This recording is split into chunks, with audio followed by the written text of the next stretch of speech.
Hello, I am Mother, and tonight we continue.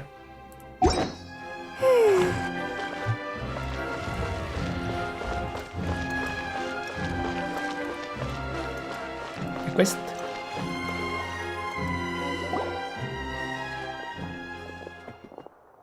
Hello. Hey there. What was with the disappearing act you pulled right as the trial ended? Were you looking for us, Navia? Well, this whole thing isn't exactly over, is it? I do feel that we're getting closer to solving the serial disappearances case, though. Don't you think so, too? Hello. Hey there.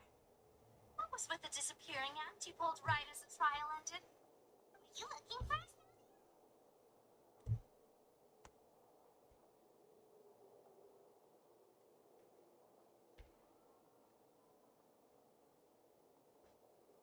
Huh? What's wrong, my dear partner?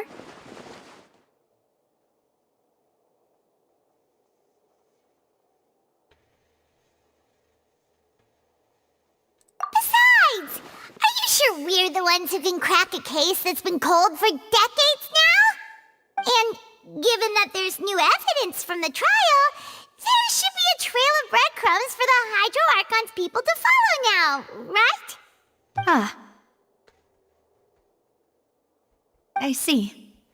Well, I won't lie. I'm a little shocked to hear that from you. But I suppose you are just travelers who have only arrived in Fontaine after all. Sorry. I might have been too presumptuous. Don't say that, Navia. Ah, and we were having so much fun investigating with you, too. It was like having new waters flowing into a stagnant mire, causing new hope to spring forth, and the reflection in the murk to become clearer. Well, sorry about that. I'm a bit prone to nostalgia. Don't mind me. Wait, shall we have a farewell meal? You know, to commemorate our time as partners? Huh? Do we really need to get that formal? Well, guess you really did treat us as partners, huh? Well, I'd just like to have a proper ending to every important memory. That way there are no regrets later. Anyway, it would just be a meal, so it shouldn't take up too much of your time.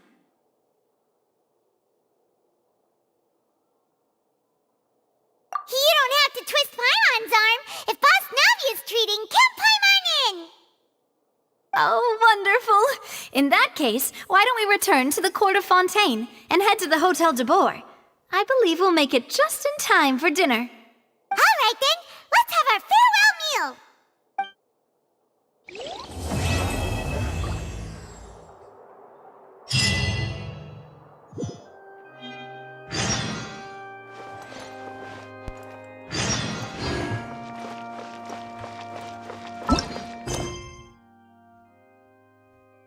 Oh, Act 2.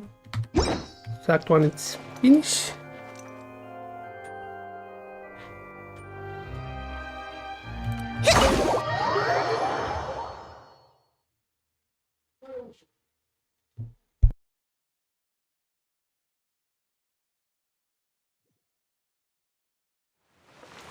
Let's move out.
This is thin, but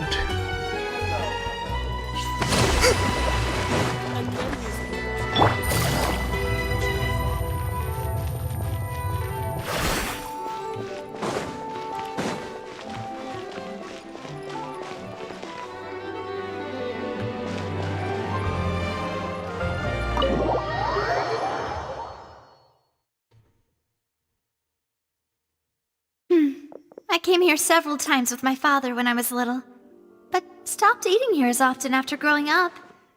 I hope the food here will be to your taste. Oh, don't worry. We haven't eaten at a hotel like this in a while. Paimon's getting excited already. In that case, I'll go order for us first. Please.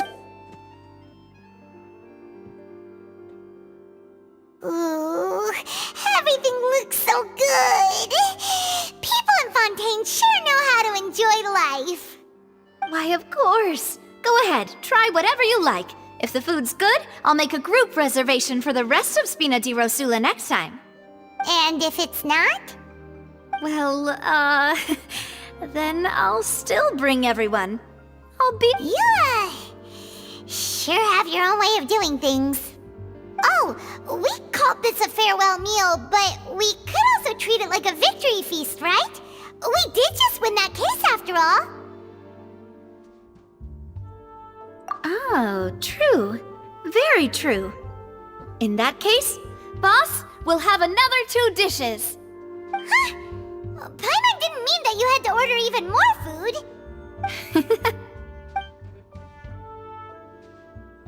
Speaking of cases, do you think that the mastermind behind the serial disappearances will get caught soon now that this has all happened? Well, we've certainly taken a big step forward, but I feel that's about it. We know that there's an organization that means to dissolve these young women, but we still don't know what they are really after. If it hadn't happened right in front of us, Paimon wouldn't have ever believed that a person could be dissolved like that. Right? Yet it was because this was such a preposterous notion that the investigation could never really move forward before.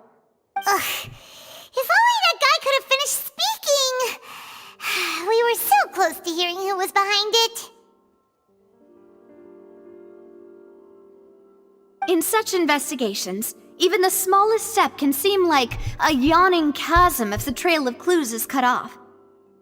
To be honest, I don't have high hopes for any follow-up that the authorities might conduct.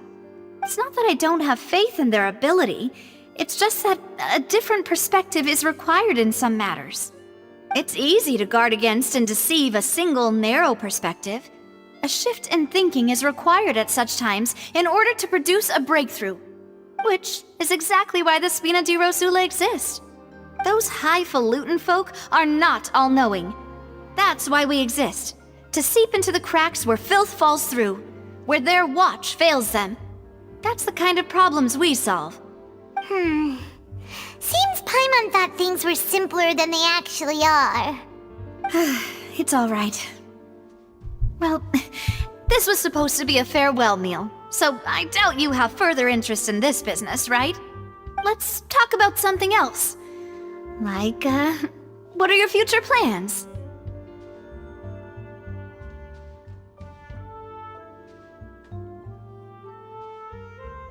That's true. We didn't have a chance to speak to her after the trial ended. It didn't really seem like the right time or place to do it anyway. I see. So, your primary objective, which has been foiled so far, was to have a chat with the Hydro Archon. I've heard that there's a long line of people waiting to meet Lady Farina. I suspect you'll be waiting for quite a while, considering that you missed your chance today. Yeah, we've heard that she's super popular here in Fontaine, and that it'll be tough getting any of her time. Well, would you consider some more, unique ways? Perhaps even methods of, let's say, questionable legality? Guess that's Spina di Rosula's boss for you. Chock full of sketchy ideas. Well, what did you have in mind? Well, one way would be to infiltrate a performance troupe at the Opera House, only to abandon your act at the play's climax and ask to speak to her after the performance. I'm sure Lady Farina would be eager to see the ending, and would agree in order to finish watching the play, don't you think? Could you suggest something a little more practical? This plan seems pretty hard to pull off. We'd have to go learn how to act, and acting's really hard. All right, here's another. Find a way to conceal yourselves under her bed. Then, wake her up in the dead of night and demand answers. Don't let her go back to sleep until she answers all your questions. I can personally testify that this one works. When I'm sleepy, I'll do anything as long as I can finally get some sleep. That might work, but that's not really the problem. The problem is we don't want to get ourselves arrested. Ah, valid point. I overlooked that part. I was just thinking about leveraging a person's desire for sleep. All right, no more joking around. Perhaps you could... Oh, I don't know. Cut the line when she's on a break. You did defeat her in court, clearing citizens of hers from false accusations. False accusations she had nearly upheld personally. I imagine that she feels quite ashamed about the whole thing. You mean that if we catch her while she's on a break, she might be too embarrassed to refuse? Oh, that does make some sense. Why don't we give it a try after this meal? You know, strike while the iron is hot and all. Huh? Paimon, did you drink my Fanta? Was this your drink? Sorry about that. Fanta. Paimon wasn't really paying attention and the Like cup was from right next to Fanta. Paimon. Would you like to order another? No, Fanta. it's fine. We're just about done here. Alright. Honestly, Paimon wouldn't recommend Fanta anyway. It tastes kind of salty and icky. Is that so? Huh. Well, in that case, we'll have to blacklist the Fanta here then. If we're all finished eating, then I'll go pay. Yeah, we're stuffed. Thanks for the treat, Navia.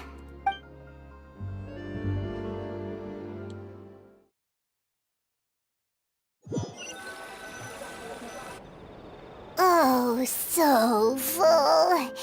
Paimon can barely float anymore.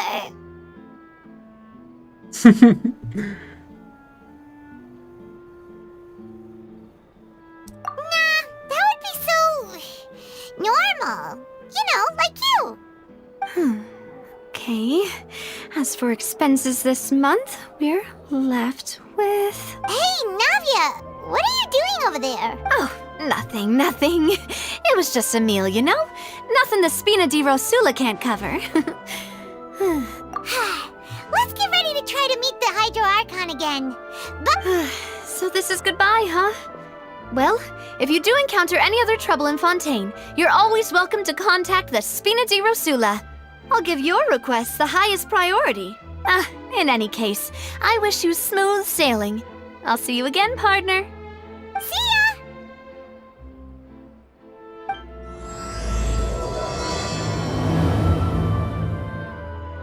Finally.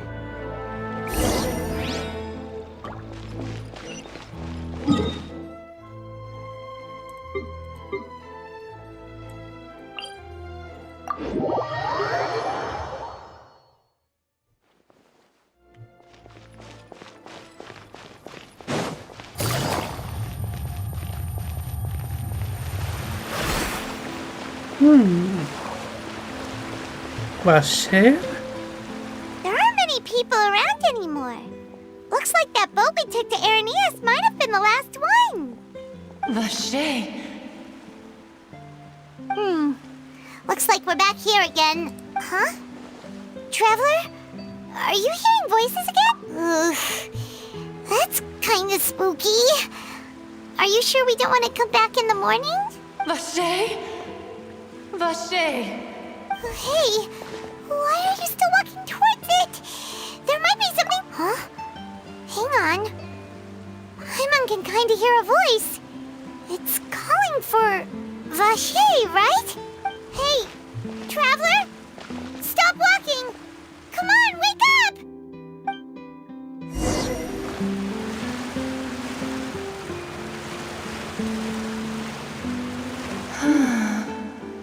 Oh, Zenid. Vache. Are you... my dear Vache? No, wait. You seem to be someone else. Do you know Vache? Do you know where my love is? I'm sorry. Who you are? I'm Wait, who am I? I'm very sorry. I fear I do not know. My memories feel like they have been washed away like a flood. So many fragments dissolved amidst the tide, never to be recovered. How much have I lost? How many things that I once held dear while on land have I since forgotten? Yes, that is what I was once. But now, I am but the consciousness of one who has lost their form. It is sad. I do not know how I came to be like this either. I only vaguely remember being covered in light blue water, and then all grew dim.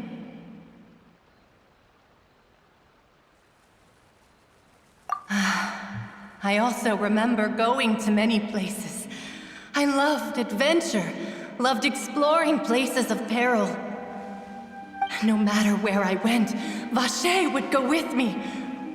I knew how dearly he loved me, and I also loved him equally as much. But now, we can no longer go back. The pain of such parting, I never knew how heavy it could be. No, our reunion no longer has any meaning. There is no way for us to create any new memories. The thought of me gives him no succor. So let it lie forgotten beneath the waters. If you meet Vache, tell him not to look for me.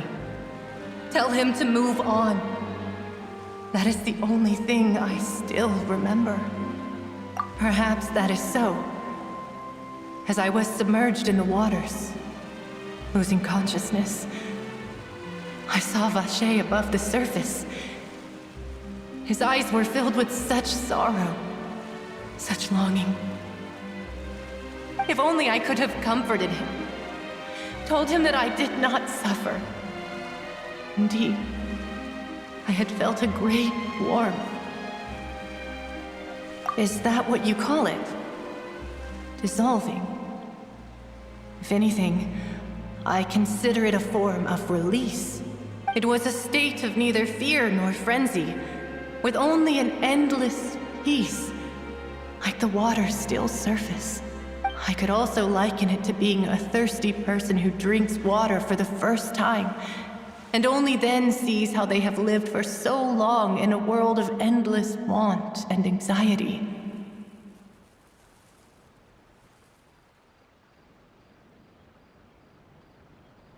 I think I hear your companion. It's time for you to go, I think. Farewell, then. I am glad that you were able to sense my presence. Remember, if you see Vache, tell him not to seek me out any longer.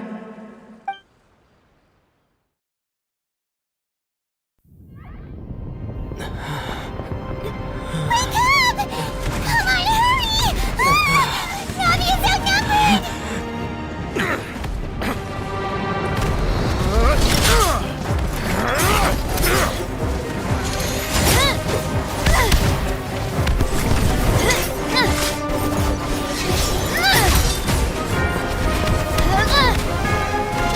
Demoiselle, look out!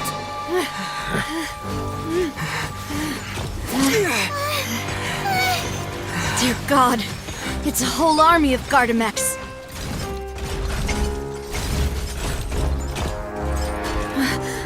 Chlorand?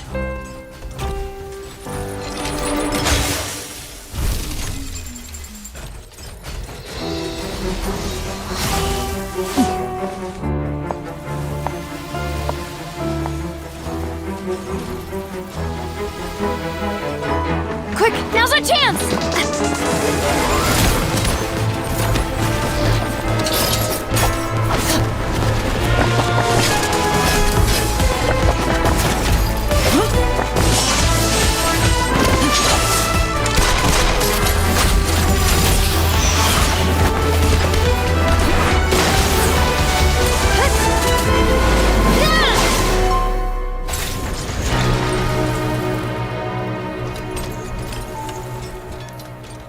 Awesome.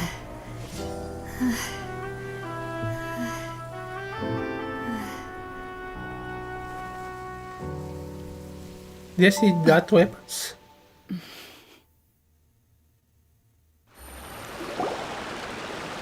I should thank you for lending us your sword there, Clarand. But before I do so, could you explain how you managed to show up here? I followed you. It seemed to me that danger has followed you more closely as of late. I believe that following someone without their knowledge is actually called stalking, is it not? Mr. Callus's last wish was for me to ensure your safety, and I will not betray his trust. He would do the same, were he alive today. Do not speak of my father! Sorry, demoiselle. I was not strong enough. Thank you for your aid, Miss Clarand, but do keep an eye out for your manner of speech. I believe we all wish to avoid unnecessary emotional harm. Sorry, I did not consider your feelings. Whatever. What else do you know? How did you come to the conclusion that I'd be in grave danger? I doubt I know much more than you, but I believe that the mastermind behind the serial disappearances is very powerful. Your performance tonight will almost certainly attract their attention. I'm sure they've known about me. To be honest, I'm shocked it's taken them this long to act against me. And what about these Gardamex? I thought only those associated with the Maison Gardiennage could control them. None of these mecha have serial numbers. I was sure to check a moment ago. They are not the ones used by the authorities to enforce the law. I can only conclude that some powerful or wealthy party must have obtained them via illegal means, deploying them as a private force of sorts. What? Your point being that they're out of Spina di Rosula's league, then? Yes. Be careful, and do not act rashly. I will continue investigating no matter what. We will bring the truth to light. That's my father's true last wish. Regardless, thank you for your help today, Clarand. But if you get any ideas, tell me first. I don't much appreciate being followed. I do not think that they'll strike again anytime soon. So I shall stop following you. Good day, all.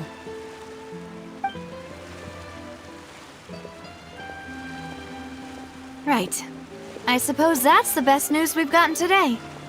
Demoiselle, I believe that Miss Clarand was being sincere with you. If we tried, we could attempt to thaw relations a little. I know, she's...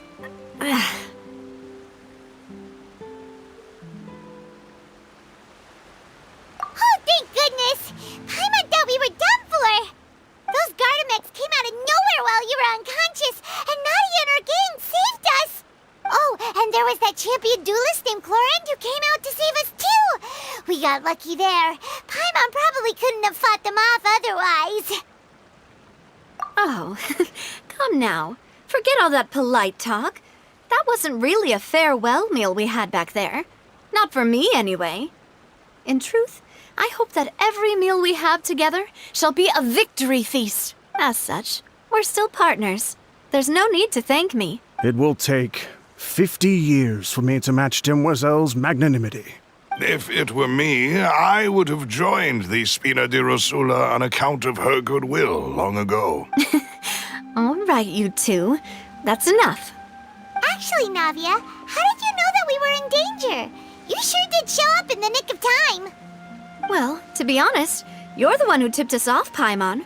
Huh? Really? Paimon contributed somehow? Ooh, Paimon's even more amazing than she thought! Yes, all thanks to you grabbing my drink by mistake. How did that help? After we parted ways, I was on the way back to one of our bases when I suddenly thought of what you said, that the Fanta tasted kind of salty and icky. Fanta only comes in sweet flavors, so how could it have tasted salty? The color of the drink, if I recall, had also been a bit off. So the Fanta had been spiked with water from the Primordial Sea? Yes, so if you hadn't drunk that cup for me... Spina di Rosula is preparing the grandest of awards for you as we speak for saving the boss. Huh? Really?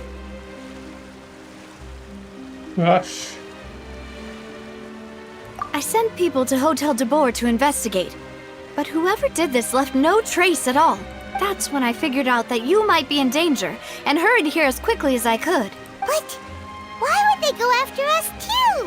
All we did was defend Linny in court and help clear his name.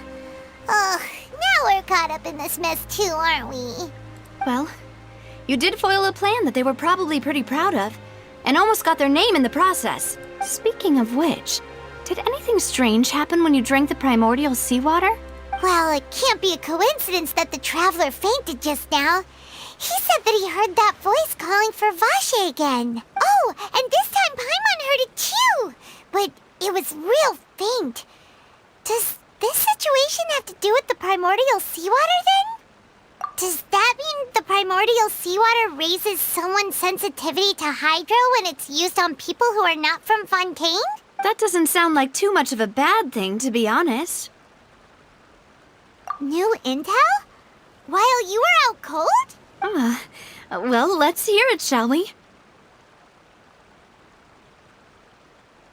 Oh, that is important. Vache. That name doesn't ring a bell. I suppose he hasn't stepped forward as a witness in court lately.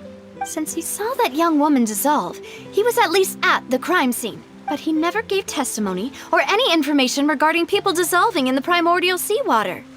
Yes, thank you. This is very important information indeed. We will continue to investigate. Oh, you mean you'll help us investigate? Well, you did say that our farewell meal didn't really count. That means we're still partners, right? And besides, we're in this now whether we like it or not. You're not gonna let those people who targeted us get off the hook so easily, are you, Traveler?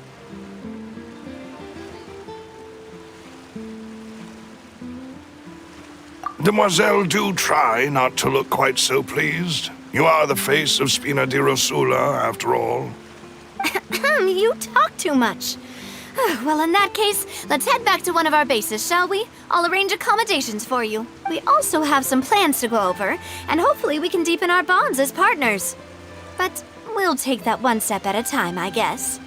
Don't worry, you two. With us around, our base is definitely secure.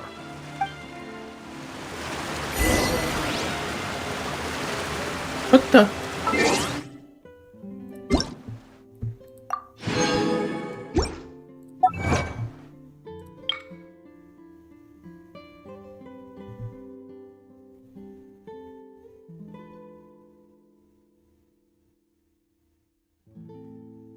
France?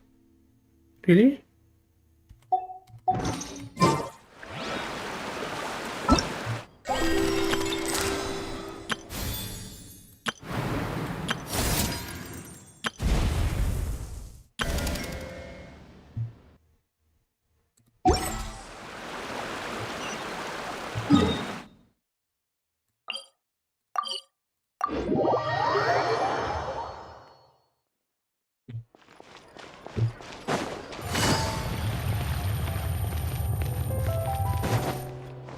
Take it easy.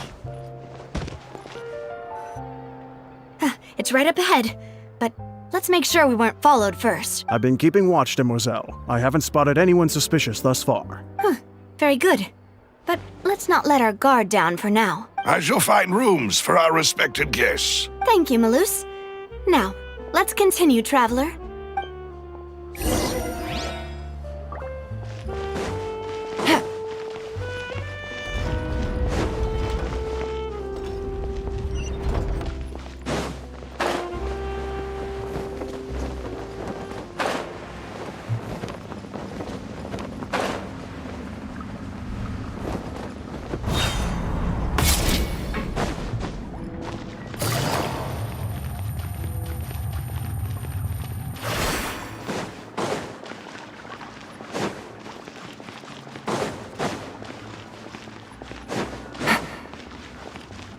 Take it easy.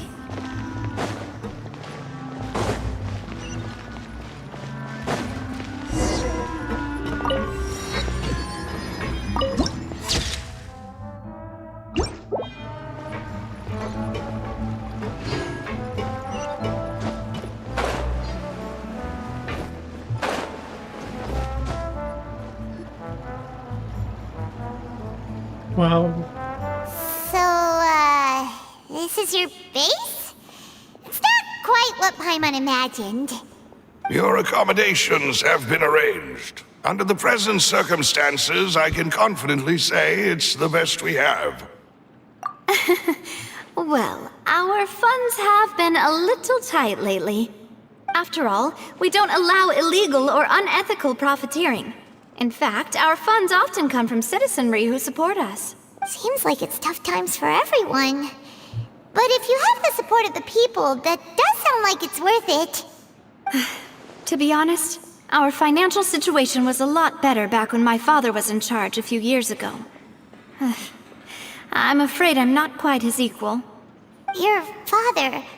he was the previous boss of Spina di Rosula, right? How did he... Demoiselle, if you'll allow me to explain. No. I'll explain it myself. I suppose I couldn't run from this topic forever.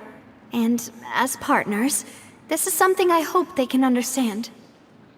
My father's name is Callus. Yes, the same one they call Callus the Unfaithful in the streets. 3 years ago, he was accused of murdering his own friend. But he chose a duel to defend his honor instead of standing trial. He died in the duelist's ring. Oh no. But I do not believe my father was a murderer. I'm sure he was set up.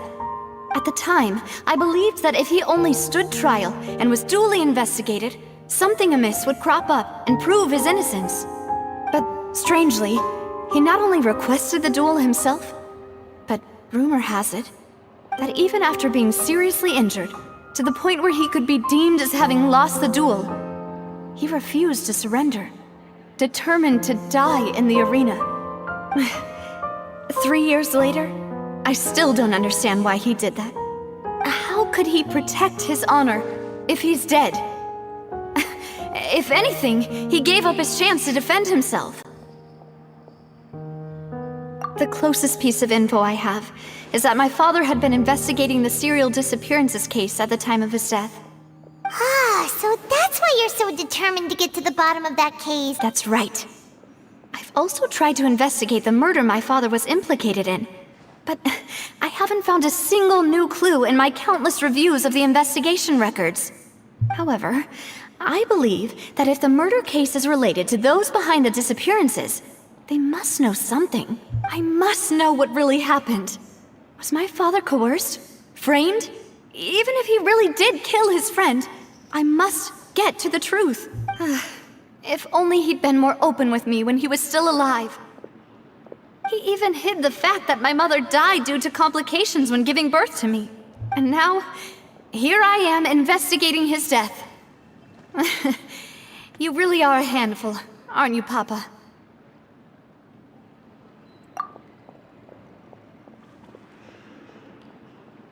Demoiselle, please, if there is anything I can do, anything at all. I also will never believe that Master Callus murdered anyone. There are none whom I respect more than the two of you, Demoiselle. Master Callus did so much good in life, yet all it took was one murder case for him to be dubbed Callus the Unfaithful. Even our supporters decreased greatly due to that incident, hence our strained finances at present. Wait, if Callus was such a good man, wouldn't people at least be a little suspicious when he was accused? No. Perhaps people just revel in that kind of drama. It's not something exclusive to people from Fontaine, really. Everyone's like that. People love watching the evil turn over a new leaf, but they also enjoy watching good people fall into an abyss from one slip-up just as much. But how could... never mind. If Callus was really falsely accused, we have to find the truth. He didn't deserve to have that happen to him. There is one other thing. Master Callus's opponent in the duel was Ms. Clorand. Oh, her? Well, then, isn't that as good as saying that she was the one who killed him? Yeah, that's not the sort of thing that you can just let go and move on from. Ms. Clorand has always placed great emphasis on the honorable nature of the duel. If her opponent doesn't yield, she will not stop either. She knew Master Callus beforehand and greatly respected him, but seeing how he was resolute in the arena, there was only ever one choice she could have made. It's not that I don't understand her at all, but I just can't deal with this yet. Don't worry, Navia. Paimon knows how you feel. You don't have to force yourself to do that. Afterward, Miss Cloran told us that at the start of the duel, Master Callus requested that she ensure Demoiselle Navia's safety. Yes, that is our understanding as well. Oh, Papa. What madness drove you to ask the person who killed you to take care of me? All right, anyway, that's the information I wanted to share with you. Even if it did sound like I was just complaining towards the end. Thanks. You two should go and rest. This was quite a day after all. Yeah. Paimon's beat. Please, relax and get some sleep. We will ensure you rest soundly.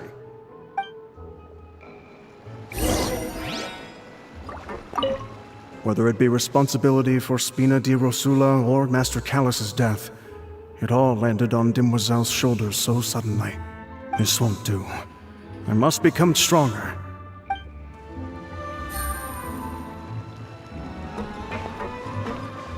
To outrun the law, we need to know how it works.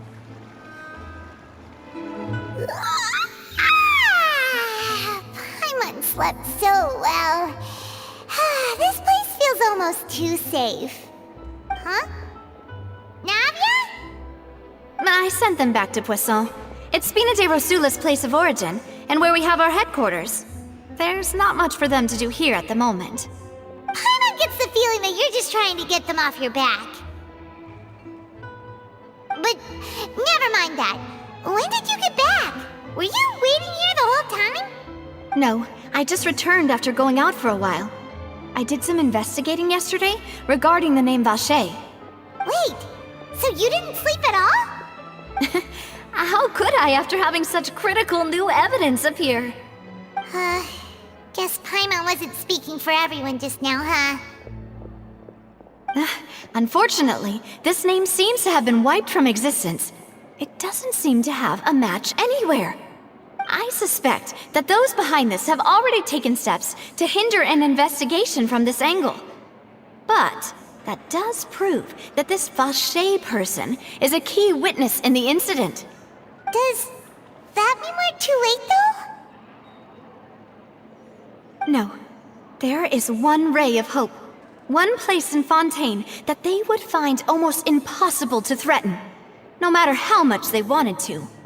And that is the archives kept by Chief Justice Neuvillette, a place where detailed files on all the cases in recent years are kept. If the Oceanette you met is one of the young women who went missing recently, we should be able to find some related information there. So Neuvillette maintains an archive of case files? Whew, guess that's the hard-working Chief Justice for you. In that case, let's go talk to him, shall we? Aren't you coming along, Navia? Did you get tired? No, it's nothing. Let's go see the Honorable Chief Justice.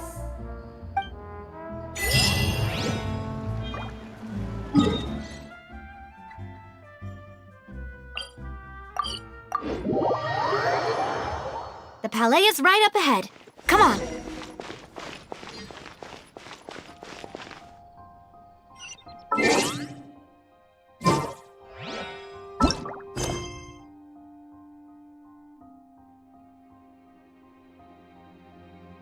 X.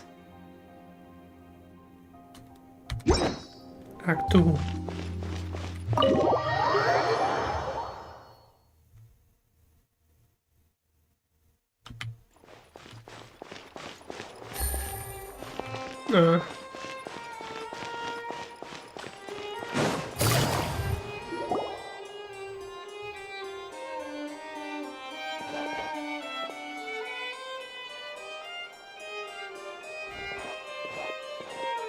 Halt! Please state your business here. The Chief Justice is presently occupied with official matters. This place does look pretty heavily guarded. Guess that proves that Nervalet's files are really secure. Hey, For sure. don't you recognize us? Huh? Who are you? Just to be clear, I don't care who you are or who you might be related to. Our rules make no exceptions. See? They've got great discipline, too. Yep. Paimon can tell. If you're here just to crack jokes, I can point you towards the exit. Unlike some, we're busy, so please leave if you don't have a reason to be here. No. What I meant to say is, shouldn't you remember us from a few days ago? We were at the trial of the great magician Linny. Oh, yes, I remember. I read about it in the Steambird. You must be Linny's attorneys. It's all coming back to me now. We're here today to report and archive some information on a follow-up case. Is that even a thing? Of course. Don't worry. We're here on official business. You can trust us. All right then, I'll let you through. The Chief Justice is just inside. Thanks so much.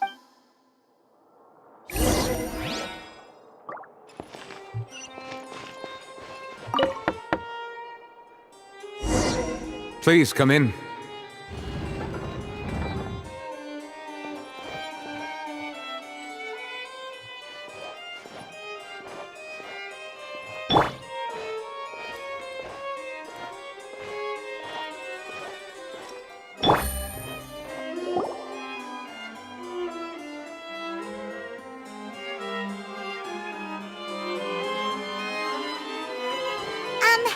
Sorry to barge in, Monsieur Nervalet. We only lied to get in because we didn't know any other way. It's all right. Please let me know how I may be of assistance to you. So you're not mad at us? We're looking for a man called Vache. He may have been an eyewitness in the serial disappearances case. If we can find him, we may be able to unearth some key information on the case. Ah, I see. In that case, please wait here a moment while I browse through the files.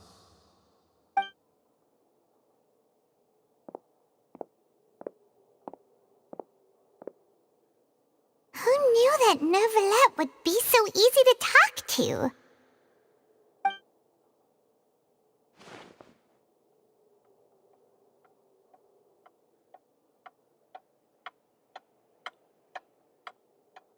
Luck. Unfortunately, I'm quite certain that no one by the name of Vache has been involved in any case, criminal or civil, in the past several years. There are no records of him either in the files or in my memory. Traveler, what if it was really just a dream? Is that so? All right then. Thank you so much, Monsieur Neuvillette. We'll take our leave now. Ahem.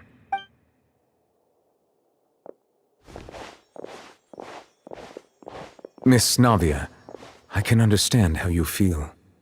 Your father, Callus, was a truly exceptional man. We deeply regret his passing. And what are you trying to say, Monsieur Neuvillette? Are you trying to console me? Extend your sympathy? Or just express some tendril of regret? No. You are not trying to do any of that. I can hear it in your voice. There's no emotion behind your words. You only said those things because you felt like you should.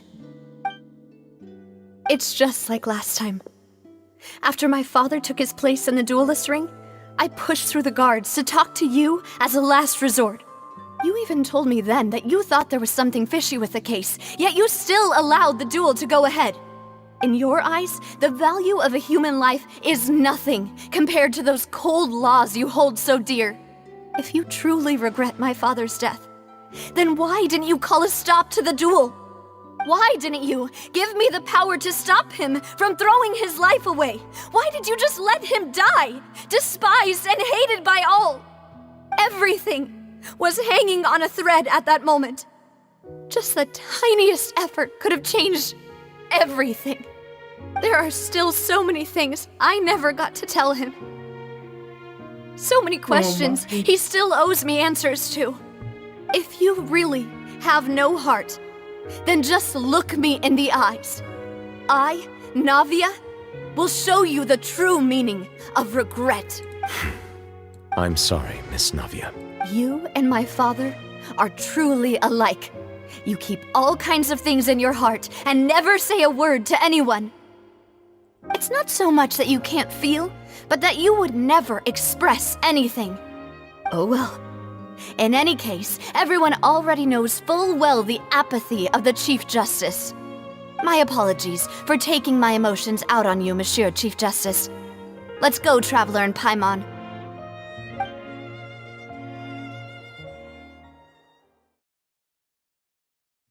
Cold heart.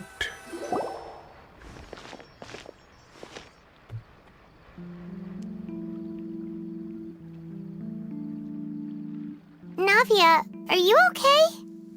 I'm fine. Rain. It's raining. You're right. Wasn't it still sunny when we went into the building? And there shouldn't be any active trials today. How strange. Now that I think of it, on the day my father was convicted of murder, it was also raining. What is it? Did you think of something?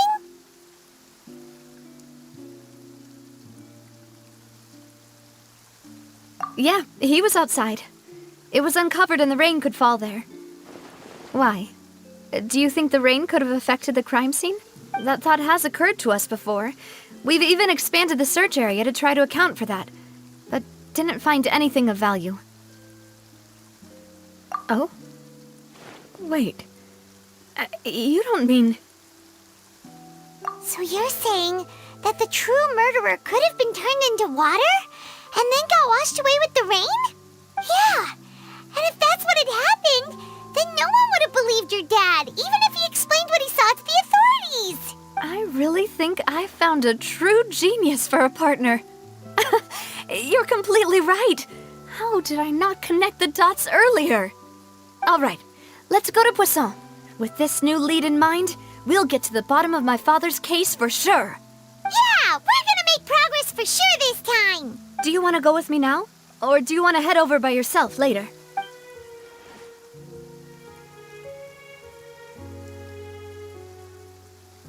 Great.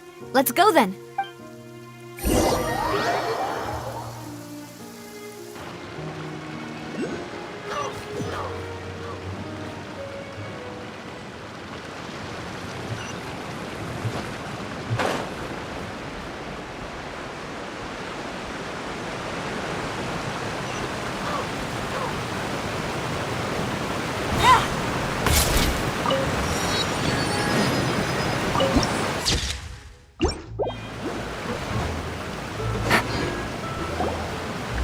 Whoa, what a huge ship! Why would a ship be anchored at a place like this? There's no need to be so surprised. While it may look like a ship, it's actually Spina di Rosula's headquarters. My father was the one who asked for it to be built like this. Perhaps our taste in exterior design is the only thing we occasionally had in common. A gigantic and glamorous ship embodies discovery, opportunity, ambition, and conquest. It symbolizes Spina di Rosula's bright and limitless future. And Paimon thought you were bluffing when you said Spina di Rosula had a glorious past. Paimon was confused why a group with such a history would live in the sewers. But now that Paimon has seen this ship for herself, she's been convinced. Well, Poisson is where Spina di Rosula began, after all. It's our main base, our home.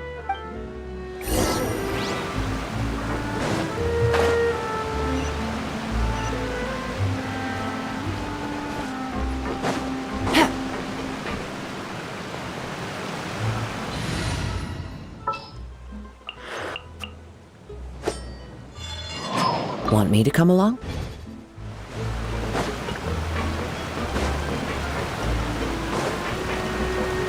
One with nature.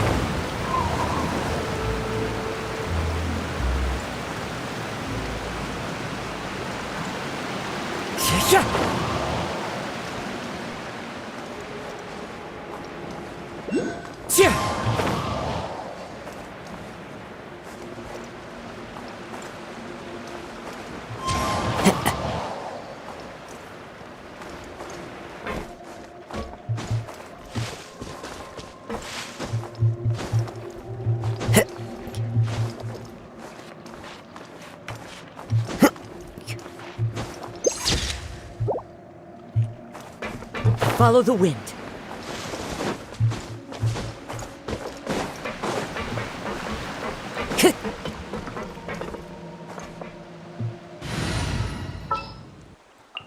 Let's go get it.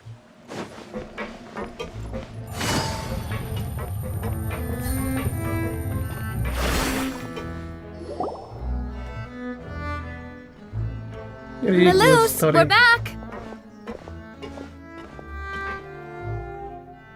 Apologies for the wait, demoiselle, and our most important partners. You said before that you still had some business at the court. What brings you back to Poisson so quickly? About that. It's because my partner here reminded me of something really important. You see, what if my father's case had something to do with water from the Primordial Sea? You still remember, right, Malus? On that night, it was raining? Yes, the case was quite similar to that of Mr. Linney's. Both were what you'd call impossible murders. Could you tell us a bit more about what happened before? Yeah, of course. Many years ago, something called synth began to gain popularity in Poisson.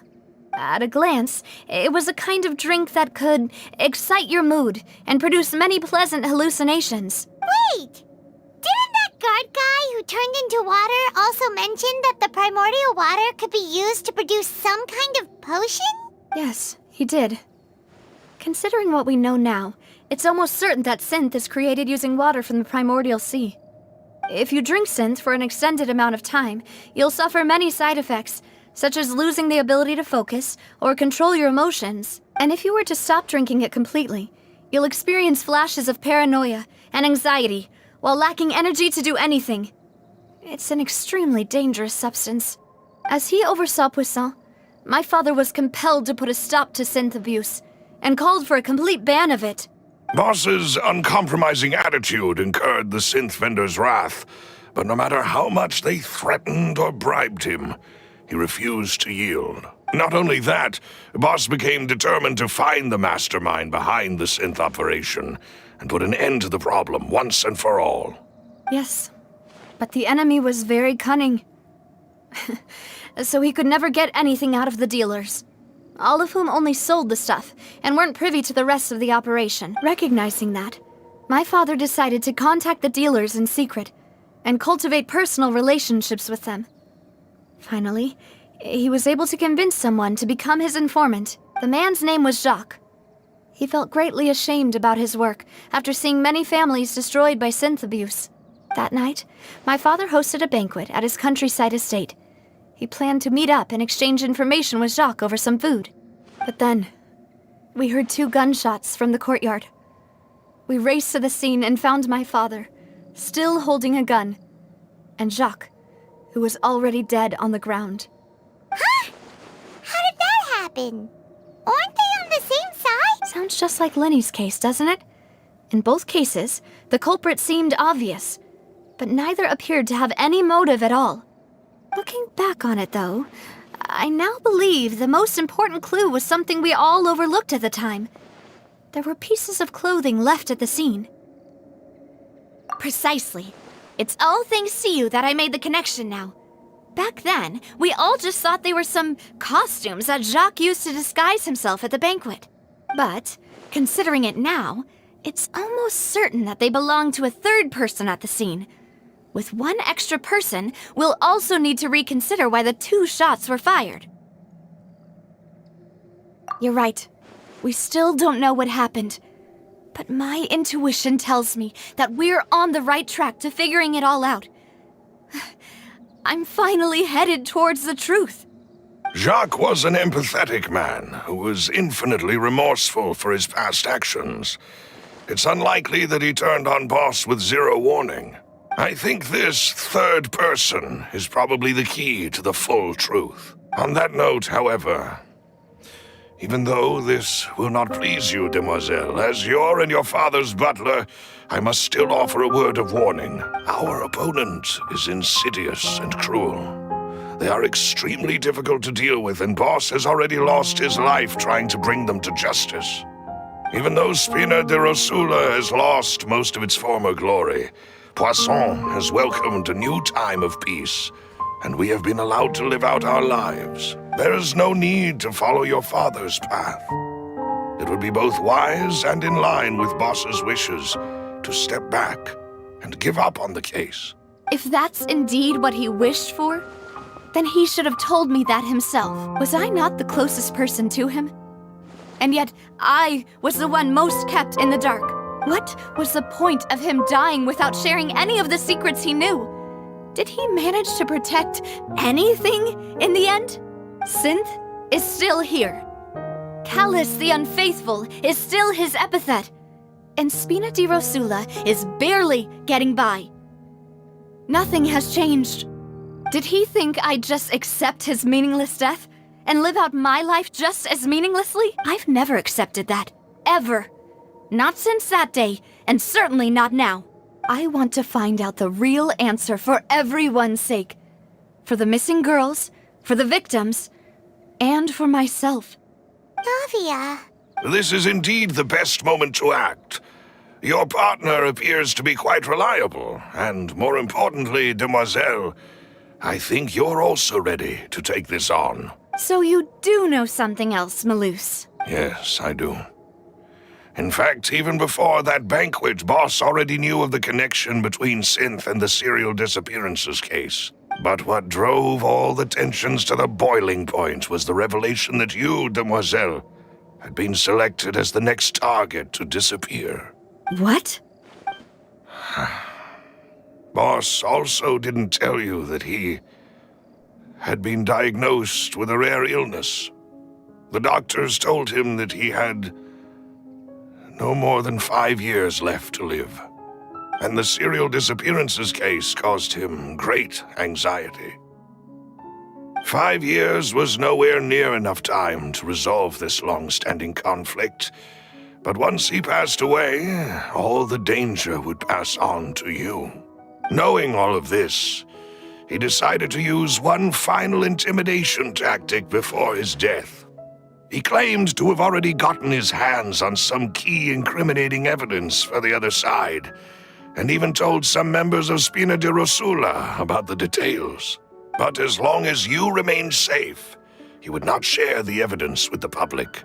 If something were to happen to you, then he and all those he told would immediately expose all they knew about Synth and the disappeared victims. Right, so nobody would be able to get off scot-free. As we've seen, Boss's tactic has worked. Even though Boss has been gone for a long time, the other side has not tried to take Demoiselle's life. No, I don't believe it. He never appeared to look sick to me. No father wants their daughter to see them weak and haggard, especially someone as proud as Boss. To him, dying in a duel and suffering lasting dishonor as the unfaithful were still far preferable than losing face in front of his daughter. So he chose to die in silence, so that he could protect me. I'm afraid you're not understanding this correctly, demoiselle. What Boss wanted to hand to you was not a parasol, but a sword. If Boss's spirit could hear you telling me that you want to find the answer for the sake of everyone involved, I'm sure he'd be extremely proud. That fool. Couldn't he have just given it to me straight? No. He might have set up everything precisely because he never thought I'd be able to understand him. Is that the amount of confidence he had in me? And what if I was never able to make it to where I am now? Yeah. I suppose that's true. With the way he'd set things up, if I had wanted, I could have just lived out my life without a care in the world. But thankfully, he rarely talked to me about complex matters, and thus understood little of me as a person. In this case, he really didn't need to give me an easy way out. Malus, what was the key evidence that he shared with you? It's the location where synth is produced. Essentially, it's the enemy's headquarters. When he was threatening the enemy, Boss didn't share the specifics of the incriminating evidence he found. But if you want to use it against the enemy, you'll still have to take several things into consideration. Why? If we know where the place is, can't we just go storming in? You mustn't forget that we're fighting against a mysterious and dangerous organization that's been in operation for decades. There's no telling what might be lying in wait at their headquarters. We also have no idea what kind of evidence we may be able to find inside, nor what people we may be able to capture. But a single visit to their headquarters would be tantamount to a formal declaration of war. The worst case would be that we leave empty-handed, but also open ourselves up to full retaliation. Then, in that case, why not work with the Fontaine authorities? Well, you saw one of them dissolve during Mr. Linney's case. We have no idea just how thoroughly they may have been infiltrated. That's true. Seems my father really had no choice. But things are different now. It should be a lot easier to prove the other side's guilt, now that we've connected Synth with the disappearances case. You sound like you've put a lot of thought into this, Maloose. I am the butler, after all. I live but to serve the boss and Demoiselle's will. I've always been willing to take on any kind of risk for your sake. But considering my relative lack of ability, I've spent my time keeping secrets, performing basic investigations, and waiting for the right time to come. Thank you for all of that, Maloose. Have you discovered anything new in the past few years? Let me think. One conclusion I came to was that the enemy must be quite familiar with Spina di Rosula, or at least have an informant planted here. When I announced orders to the organization's members on Demoiselle's behalf, I used to deliberately keep a few people in the dark and observe the reactions of the synth vendors. If the vendors didn't change their plans, then the individuals informed of our orders must be innocent. If the vendors packed up and fled, however, then someone must have given them the news. After several rounds of testing and investigative tracing, I've narrowed the suspect list down to 3 people. The first is Florent, Spina di Rosula's senior advisor. Huh? Florent? Yes, surprising, isn't it? He was one of the people Boss trusted the most, which also means that he was someone who understood Boss really well. Thanks to his position within Boss's innermost circle, he always knew our upcoming plans and could thus avoid capture this whole time. There's someone else like him too. Marcel, the head of Confrérie of Cabrières. Uncle Marcel.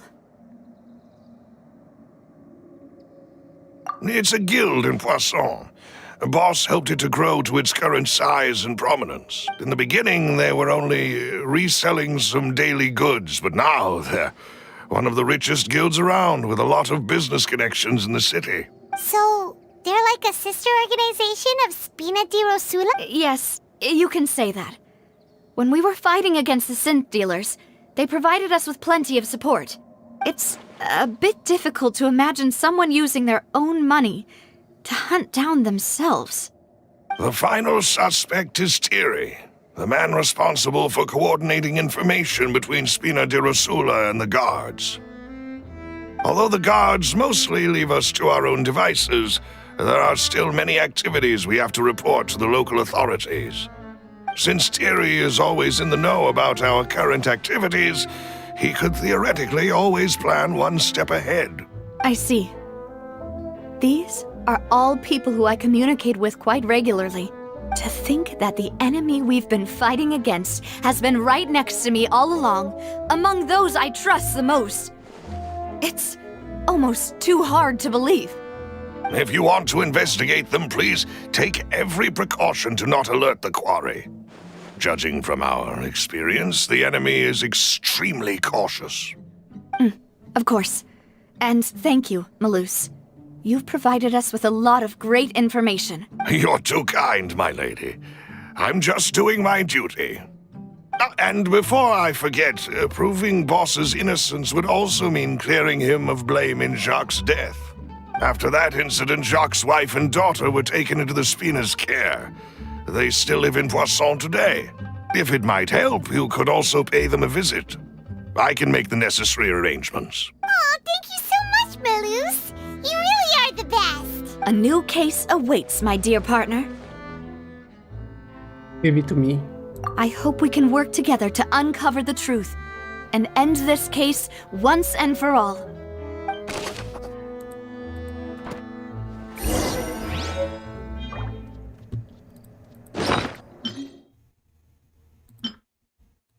Whoever the murderer was, why would it be him? Who would have imagined that people could really turn into...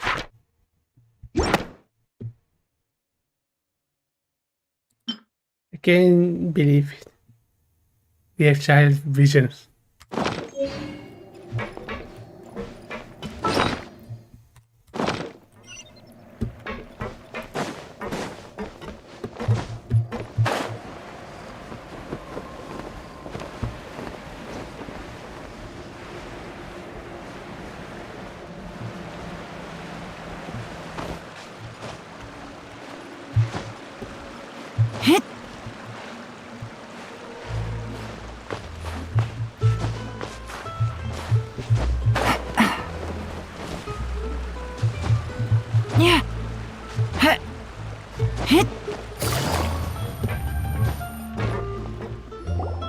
It is settled, then. Please excuse me, and enjoy your conversation at your leisure. Thank you for arranging everything for us, Malus. Excuse me, miss. Do you need anything from us? Oh, Hey, Navia's all quiet. This isn't like her at all. I'm sorry that I only came to visit after all this time. After what happened, I didn't know how I was supposed to face the two of you. Ah, if it's about that, there's no need to apologize. After my husband died, Spina di Rosula sent us a lot of mora and support. I understood your guilt and apology to be genuine. But aren't all of those things nothing compared to the loss of Jacques? I can understand the kind of pain that comes with losing a father so needlessly. You don't understand at all.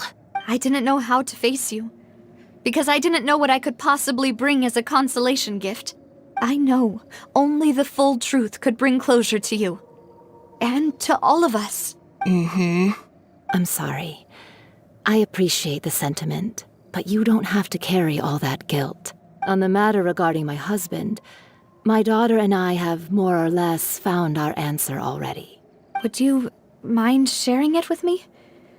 I really can't believe that my father could ever bring himself to shoot Jacques. I always knew that my husband's money was earned through others' suffering. He told me countless times that if he could turn back the clock, he would never go into the synth business again. He had many regrets, and felt that he took the idea of providing for his family too literally. For the longest time, he thought Mora was everything. So when Mr. Callis came to him with a proposal, he accepted it almost immediately. He tried to be as careful as he could, but even so, he was still found out by the higher-ups. They found out about his betrayal? Papa didn't say that exactly, but Papa did tell me that I should never be ungrateful. Before he left that day, he told me that he had no choice. It was only later that I realized it was his final farewell to the two of us. I don't know that for sure, but you could say that's the conclusion I eventually came to. Which is why I'm the one who should feel guilty. Callis had always taken great care of us, both when he was still alive and after he passed away. Even if he fired the shot that killed my husband, it was likely in self-defense. It is impossible for me to hate him for what he had done. But Mama, why is Papa still the bad guy if he did the right thing? Papa always wanted to be a good man, So why did he have to do a bad thing in the end? Well, things aren't always as they seem. You still feel like your papa was a good man, right? Yeah. Papa was a really good man. The best in the whole world.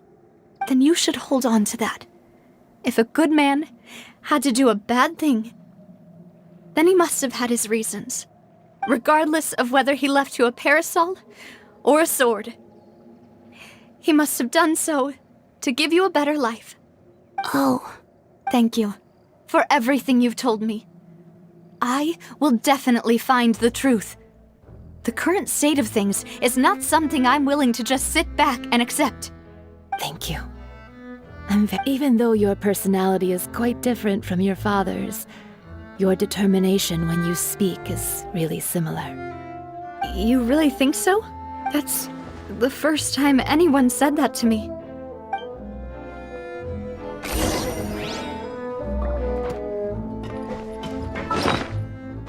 Are you okay, Navia? I'm fine. Don't worry. Florence should be nearby, and we should be able to find...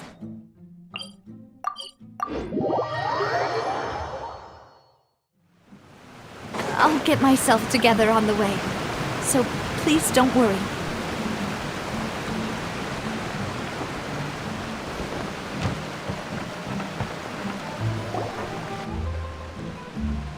Greetings, boss. How may I be of assistance today? I'm sure you've heard about what happened at the Opera House. Someone got turned into water right in front of us. Yeah, I've heard. With something that dramatic, I'm sure journalists will milk it for all it's worth. And it'll be all the talk for the next several weeks. It also reminded me, on the day that the incident happened with my father, it was raining outside, and we found some clothes left at the scene. After my partner here put the dots together for me, I feel like we should try to reopen his case. Can you do me a favor and try to recall what happened that night? Let me think. Mr. Callus was feeling pretty upbeat that day. So he was drinking and bantering away with us at the table. After that, he told us that he wanted to go get some fresh air. So we let him go without thinking much of it.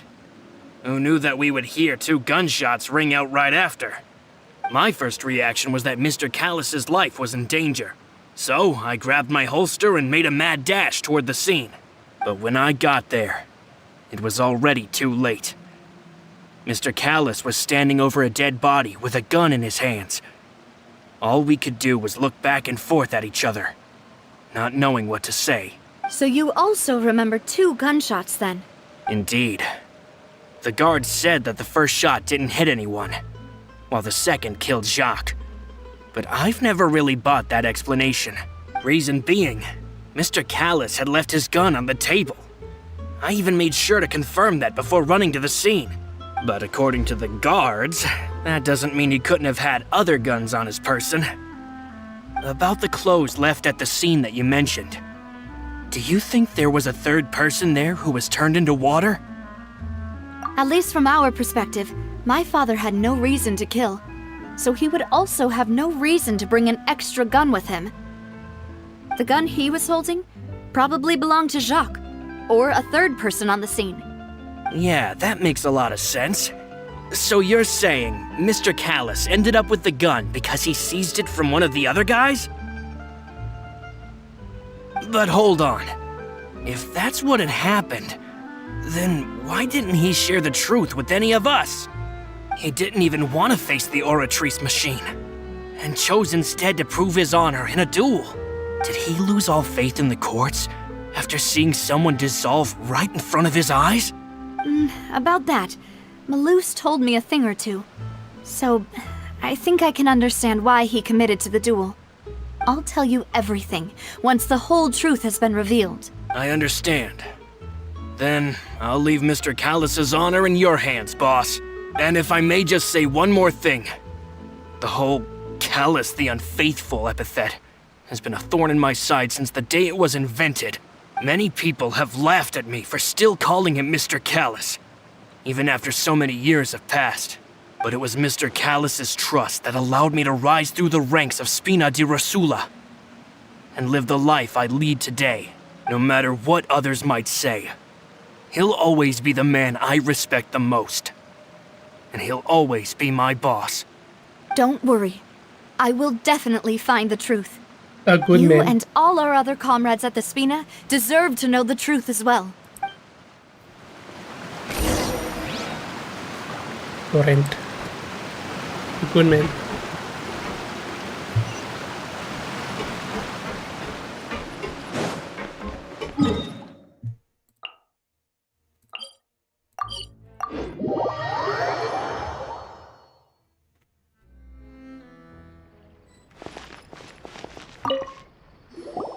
Hey, Thierry, it's me. Oh, now, what brings you here, Miss Navia? I've heard that you made quite the name for yourself at the Opera House. Oh, so you've got news of that already. Oh, okay. Hey, I'm also a member of the Guards, you know.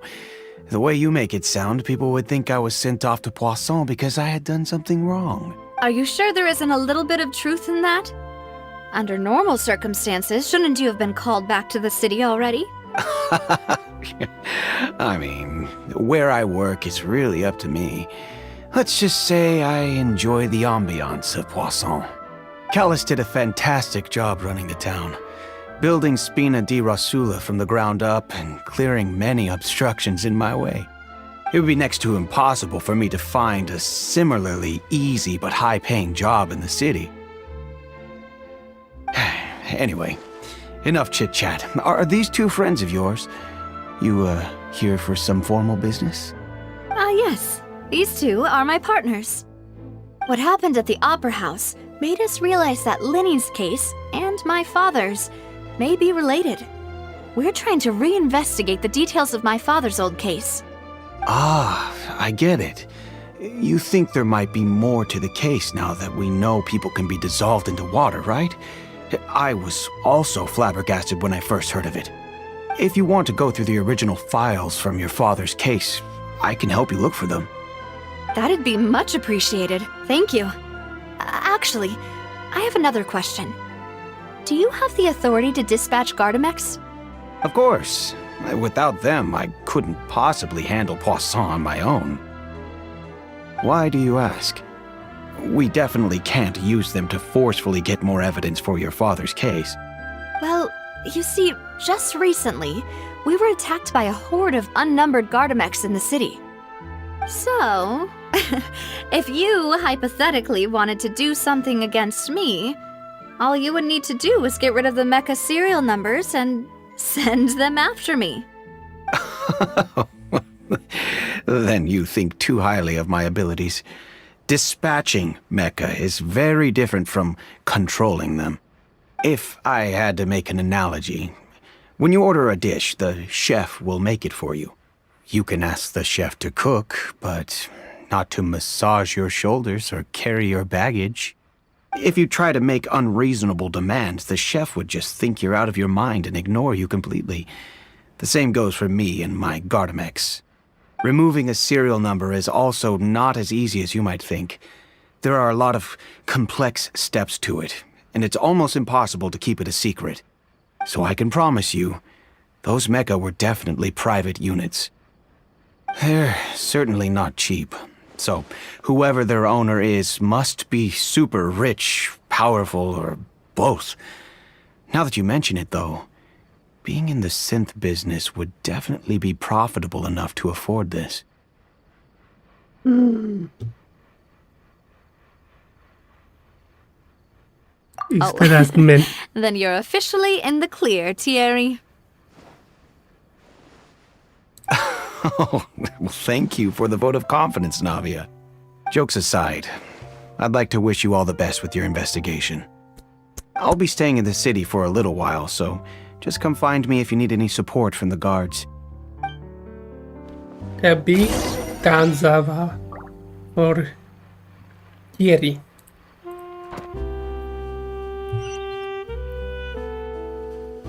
Dalman.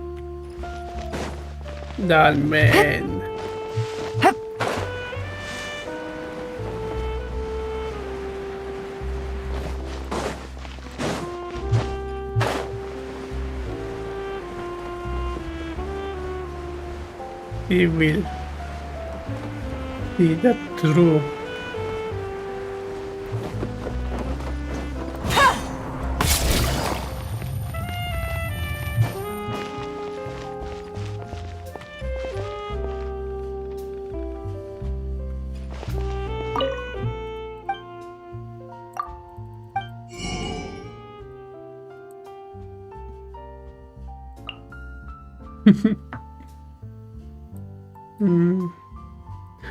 Oh, look at the font.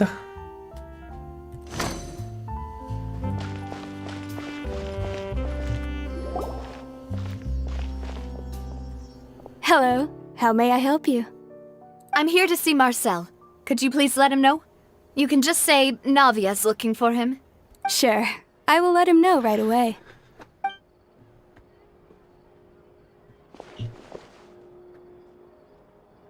Ah, Navia, hello. Sorry to keep you waiting. I'm not as young as I used to be, so my legs are giving out a bit. Oh, it's all right, Uncle Marcel. There's no need to stress. I just wanted to talk to you briefly about what happened in the Opera House. I'm sure you saw everything too, right? Yes, I've never seen anything so strange. Oh, you were at the Opera House too? That's right. I went there with Navia to see the magic show. Who knew it would turn into a whole murder mystery? I also witnessed your marvelous sleuthing work. Quite impressive. To beat the Hydro Archon at her own game on her own turf, I can already imagine everyone in Fontaine discussing your exploits over a few glasses of wine. Oh, Paimon doesn't want to become the talk of drunkards. Apologies. It's just how Fontaine is as a nation. Everyone loves drama and theatrics. Uncle Marcel, you've also noticed that other thing, right? The fact that humans can dissolve in water? Yes, I was reminded of your father's case right away. Is that what you're investigating now? Exactly. I still don't have much solid proof, but I can sense that the other side has already begun to act. Oh, and what makes you say that? We were attacked on Araneus by some unnumbered Gardamex. And there was also an attempt to get me to drink water from the Primordial Sea. If not for the vigilance of my partner, I probably wouldn't even be here talking to you right now. Oh, you're giving us too much credit. Wasn't it you who protected us? Alas, it seems things are heating up again. The peace that Callus sought so dearly will soon become a thing of the past. But rest assured, Navia, Poisson will always remain a safe haven for you. If you're scared, you can always return there. If anyone dares to lay their hands on you there, the Confrérie of Cabrières will use its funds to the last Mora to bring them to justice. Thank you, Uncle Marcel. But I don't intend to go into hiding. I'm going to strike while the iron's hot. Do you have any new thoughts on my father's case? About that. Sorry, my age is catching up with me, so it'll take me a while to recall my memory.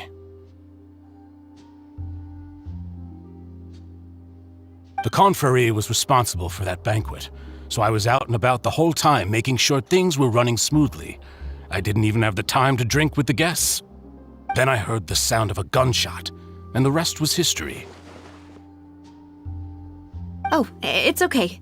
No need to push yourself. We'll ask around some more, see if there are any valuable clues elsewhere. Sounds good. Just let me know if you ever need Mora. All my wealth comes from Callus's patronage and support. I'll spend however much it takes to clear his name.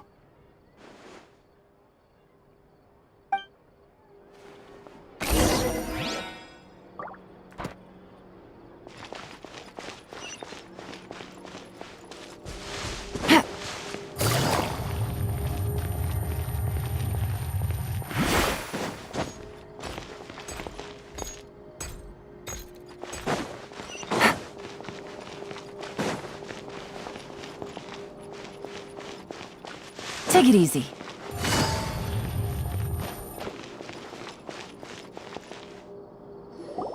We've talked to all three suspects, purely based on their conversations with me. None of them sounded particularly suspicious. I suppose that's to be expected, though. If a single conversation's all that's needed to find them out, then my father wouldn't have needed to investigate the case for so many years. Anyway, even though we didn't make a breakthrough, let's still compile what we were able to find. But where should we start? Ah, you're right! Flora mentioned that Callus probably only ended up with the gun because of circumstance. According to Jacques' family members, he already told them that he had been discovered, and that he had no choice before he left home that day. If I had to guess, he probably received an order from the synth boss to kill my father. Had he refused, he and his family's lives would have been forfeit. So, Jacques fired the first shot? Oh? And why is that?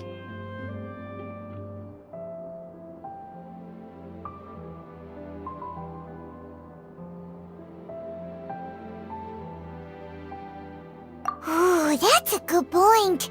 Jacques probably already knew that he was just being used as a tool for murder. And once he had completed his mission, he'd be of no more use to his boss. So, what would make more sense from his perspective would be to turn his back on the Order and seek protection from my father. Makes sense. But without evidence, that's still just a theory. Besides Jacques, the attack from the Gardamex has been bothering me quite a bit as well. It's obvious that our enemy has become more antsy after the secret of the primordial seawater was revealed. Do you think he knew, even then, that we'd follow this lead to the end? Given everything that's happened since, it's quite possible. But who among the 3 suspects would have the ability to control privately owned Gardamex? Uncle Marcel?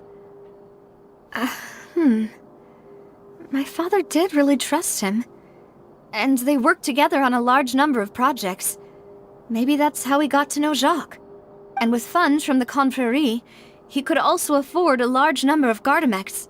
It's still really hard for me to imagine, though. After all, Uncle Marcel has been around since I was just a child. Also, wouldn't this mean he has been spending a whole lot of mora and energy to fight his own synth business?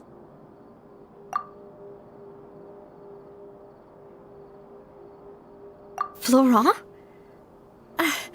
It is true that he was closest to my father, but Spina di Rosula's... So you're saying he's too broke to afford a mecha army? Exactly. He can't. And even if he could, I don't think he would be able to dispatch a whole group so quickly. Thierry, you say?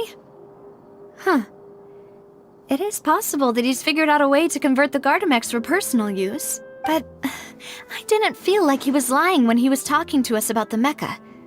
I also don't think he'd be able to keep that kind of tampering under wraps. Yeah.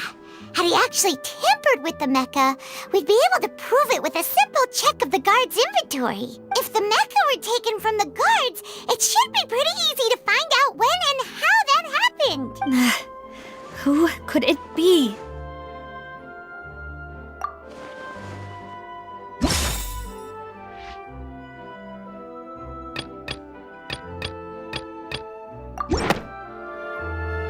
You know, if you think everything through, Uncle Marcel is indeed the most suspicious of them all. Could we be missing other suspects? Malus didn't know about the people turning into water thing when he narrowed it down to these 3, did he? Malus has always been very reliable, and his judgment of others' trustworthiness has been fair and well considered. When he laid out his case for the 3, the rationale he gave me made a lot of sense as well. The suspect is knowledgeable about the Spina's internal affairs, has the means to dispatch Mecha to assassinate us, and possesses significant intellect and foresight. Even if I don't want to believe it, I'm starting to see how things could all tie back to Uncle Marcel. Well, we still have another trump card on top of all the theorizing and speculating. Yes, Malus did say that charging straight in there would be extremely risky. But we don't have any other options right now. Hello. We need Welcome. far more solid proof before we can hope to go charging in on our enemy. Navia, here you are. Oh, I've been looking for you. Huh? aren't you the guy from the guards? Did something happen? Yeah. News came from Irenaeus just after you left. We've got another trial on our hands. Wasn't that place built specifically for holding trials? What's so newsworthy about this one? I know. But they said the person they're putting on trial is a Fatui harbinger called Tartaglia. What? Is that someone you know? Yeah, What are we you? know him. Maybe even a What are you little too feeling? well.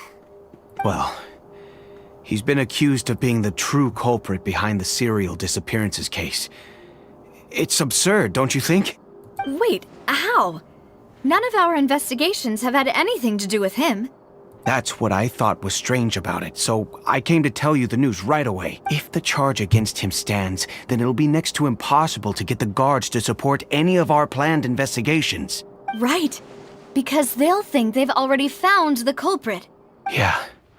And it'll be a lot harder then to clear Mr. Callus's name. I understand. Well, partner, what do you think we should do? We still haven't found any conclusive evidence. Huh? Split up? What do you mean?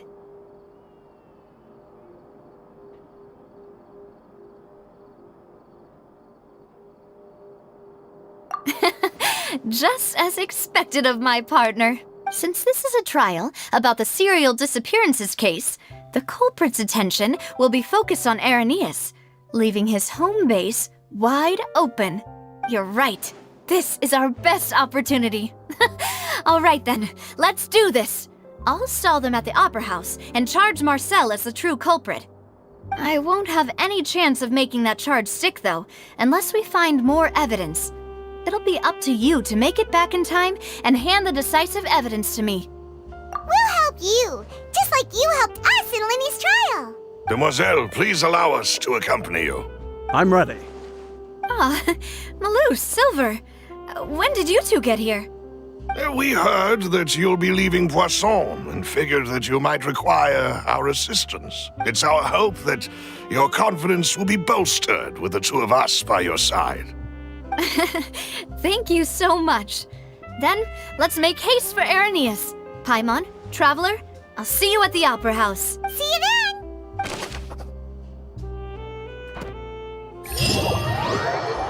Finally. Now that Navia has set out for Irenaeus, we should also get going. The location has already been marked on the map, so let's head over. Huh. According to Malou's zip... Let's go and try to find the entrance.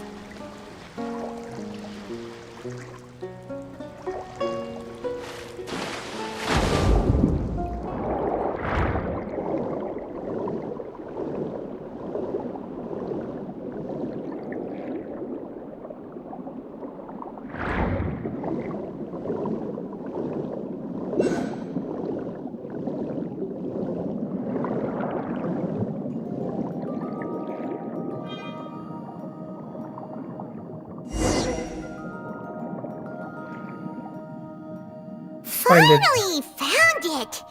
Huh. So this is the entrance that leads to the synth production base. It sure doesn't seem out of the ordinary at all. Ah, you're right. An important place like this is bound to have a ton of protective measures and mechanisms. Navia's probably arguing up a storm right now to stall for us. Cute. Paimon talking in water.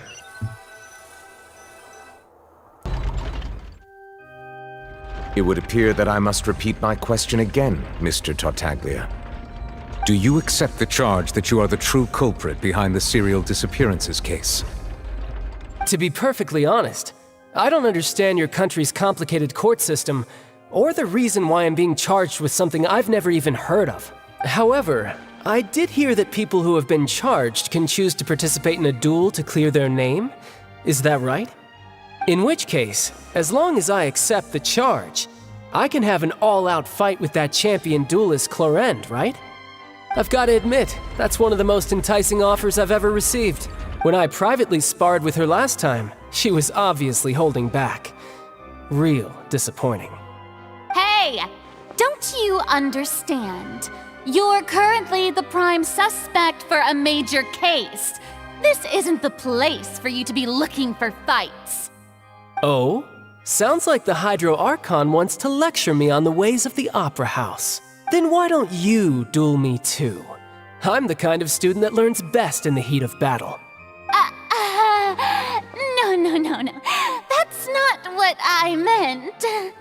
Alas, it would appear that communication with the defendant is going poorly, and we have made very little progress. In that case, let me explain everything from the very beginning again. The goal of this trial is to determine the culprit behind the serial disappearances case. That case had nothing to do with him. You've got the wrong man. Huh? What's going on? Why is she interjecting again? I told you it couldn't be one of the Fatui Harbingers. Miss Navia, this is the second time you've interrupted the court proceedings. I only tolerated your behavior last time because you were able to provide the court with a key eyewitness. But that was an exception rather than standard court protocol. I can very well charge you with contempt of court for your interjections. Oh, please. Did you ever think I had any respect for this place's pointless theatrics? We can put that discussion aside for now. I'm not here to argue with you. I'm here to charge the true culprit behind the serial disappearances case.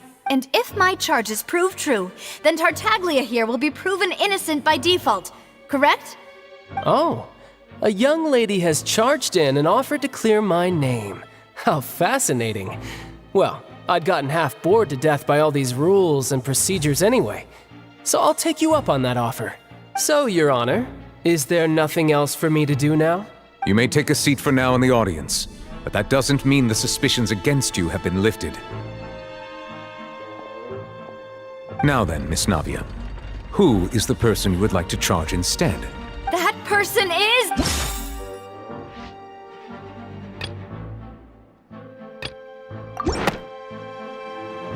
Marcel, the head of Confrérie of Cabrières! Huh? What confrérie? Never heard of them in my life. I've heard of them, but weren't they Spina di Rosula's sister organization? Oh, is this going to be a friends to enemies type situation? Please let me remind you, Miss Navia, that charging someone is an incredibly serious matter. Committing to the charge also means taking on the legal responsibilities associated with it. And if the charge fails, depending on the circumstances, you may also be charged with the crime of making a false accusation. Knowing this, do you still wish to charge this man? Yes, I do. In that case, I declare the charge to be valid. Miss Navia and attorneys, please take your places on the court. Members of the guards, please contact Mr. Marcel right away so that he may stand trial.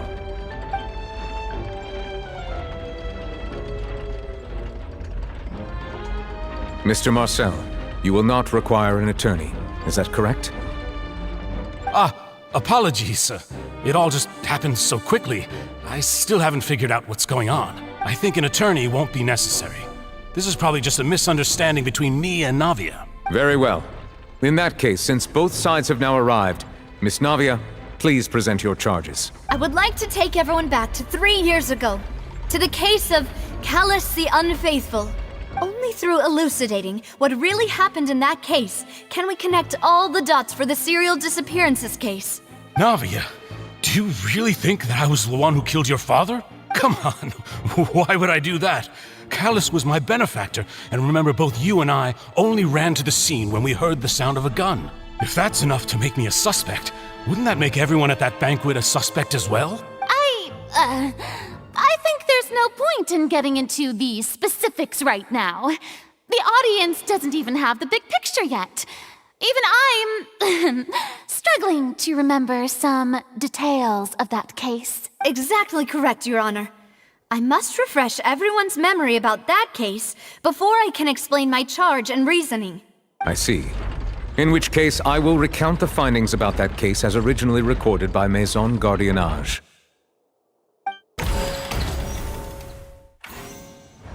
On the day of the murder, Spina di Rosula hosted a large banquet in a countryside estate owned by the Confrérie of Cabrières. During the banquet, all attending guests heard 2 gunshots from the courtyard. When the guests arrived at the scene, they found the primary suspect, Callus, holding a gun, while his acquaintance Jacques lay dead from a gunshot wound. The guards' investigation did not recover any other firearms from the scene. As a result, they concluded that the suspect's first shot must have missed, while the second must have taken Jacques' life. The suspect did not dispute this conclusion, and also declined to defend himself in court. Instead, he chose to prove his innocence through a duel. Callus was defeated by champion duelist Clarand in the ensuing duel, and soon succumbed to the injuries. These are the known facts about the case. The one with the motive to kill was Jacques, not my father. And even so, Jacques still had no reason to pull the trigger. In truth, the third person shot Jacques first, and was shot in turn by my father when my father seized the gun from him. After that, the true culprit turned the third person into water, erasing all traces of him from the scene. Thank you for the summary, Your Honor. Of course, the guard's conclusion appeared quite sensible to us at the time. However, we should revisit the case now that we've gained new information about the abilities of water from the Primordial Sea.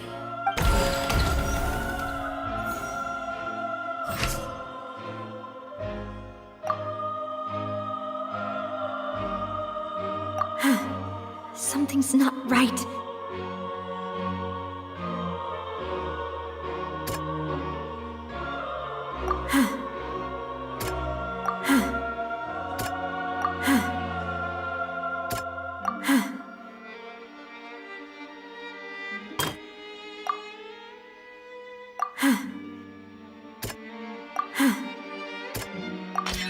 The testimony of the victim's family confirms that Jacques had thoughts of assassinating Callus when he set out for the banquet. However, in the end, he reconsidered, and instead shared everything with Callus, hoping to seek the latter's protection. Unfortunately for Jacques, the true culprit had already considered this possibility, and had sent out another assassin.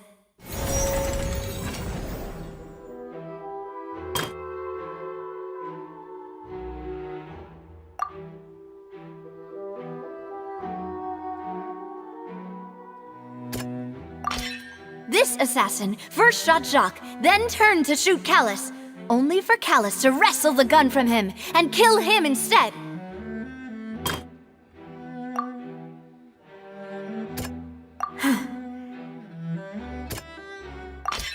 A pile of clothing was found at the scene. The guards once believed they were used by Jacques as a costume to disguise himself. But now, it is clear that the clothes were proof that there was a third person at the scene, and that they were turned into water after committing the murder. Since it was raining that day, the culprit was confident that they could use the rain to wash away all traces of their dissolved accomplice. Realizing this, the true culprit caused the hired assassin to dissolve into water, leading everyone to believe Callus was responsible for Jacques' murder. This is the true version of events.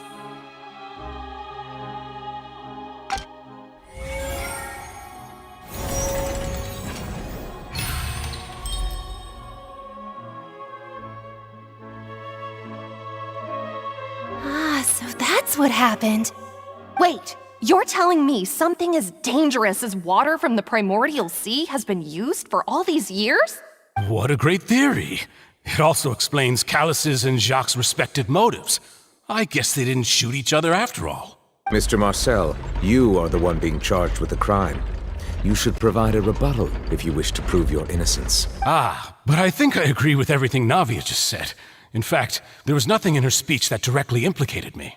Then, may I ask some questions? In my opinion, we primarily need to determine 2 things. 1, do you have the evidence to back up your claims? I'm afraid not. At least not at this very moment. Boo! If you don't have any evidence, you should just go home! I may not have the evidence with me, but I know where I could go to collect it. If we look up the deserted clothes against a record of people who went missing around the same time, we should be able to find a match. Considering the serial disappearances case, The guards probably kept careful records of all missing persons from around that time, regardless of age or gender. That makes sense to me. Monsieur Neuvillette, I would consider this to be a reasonable investigative direction.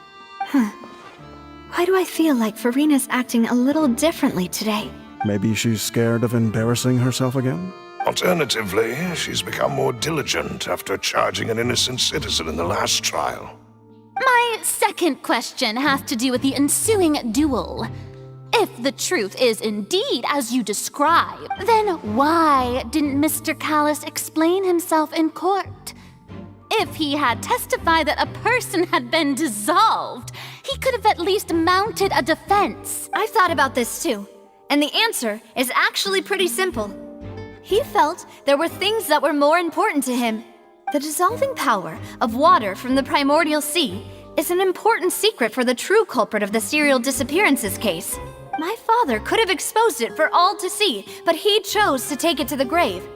At that time, Spina di Rosula was in dire straits, and his reputation had already been shattered. He had no guarantee that going forward with the truth would allow the culprit to be brought to justice. What was certain, however, was that it would paint a gigantic target on my back. Boss once told me that Demoiselle had already been selected as the next target of the serial disappearances case. What? If the secret had gotten out, the culprit would have fought an all-out war with Espina right there and then. I wouldn't have been the only one in danger. All of us would have stood to lose our lives. Of course, the guards might eventually figure out the truth of the matter and determine that we were in the right. But what good would that do?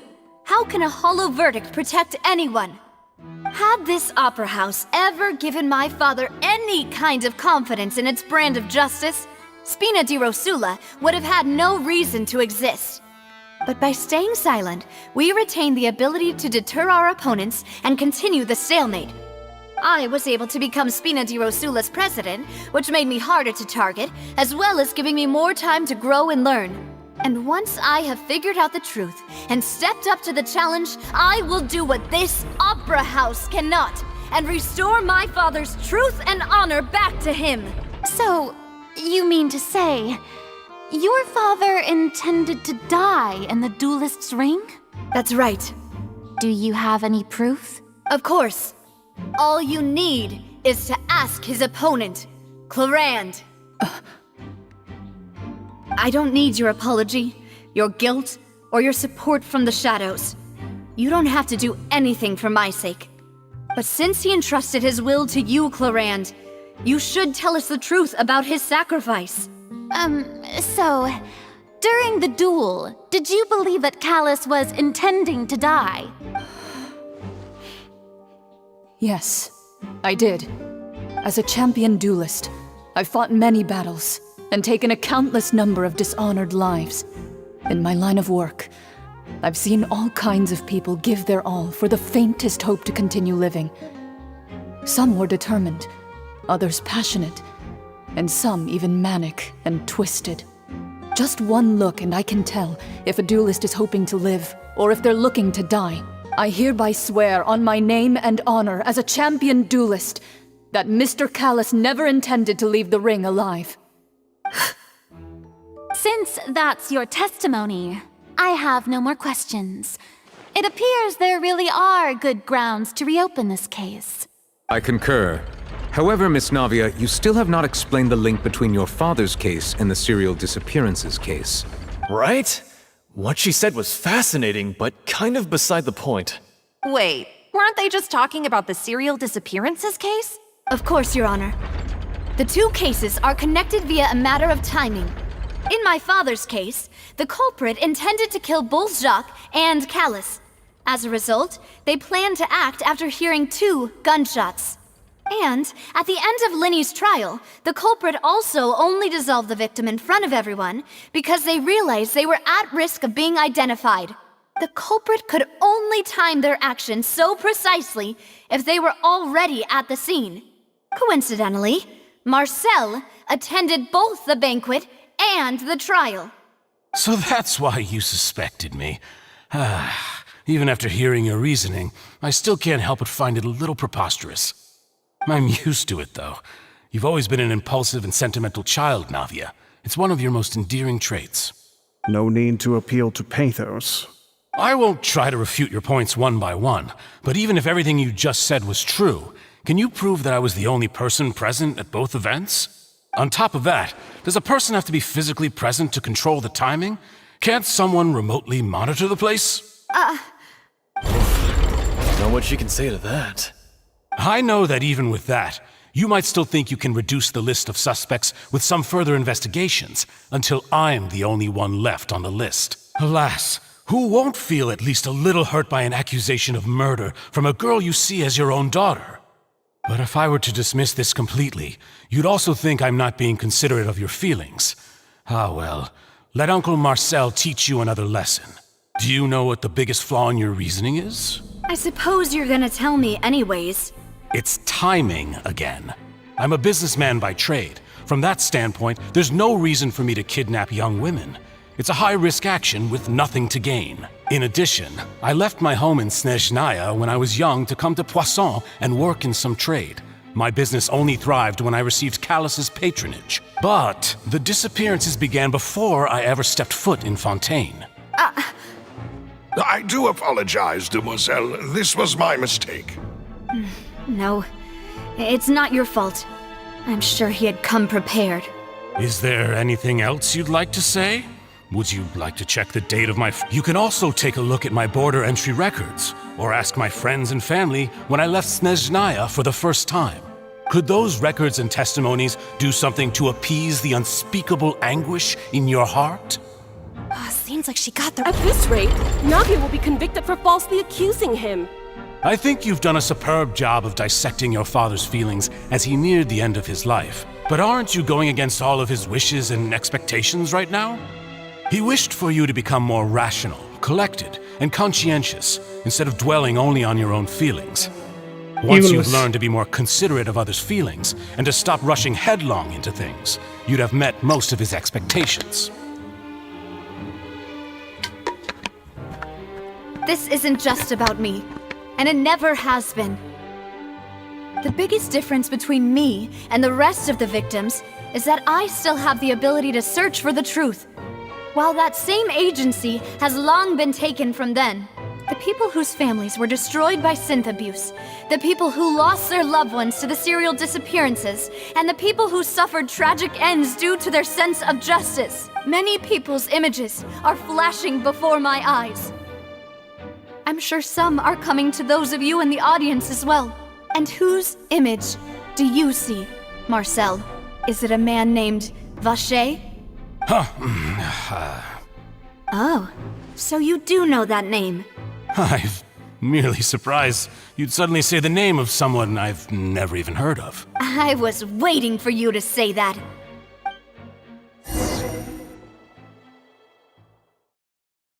Oh.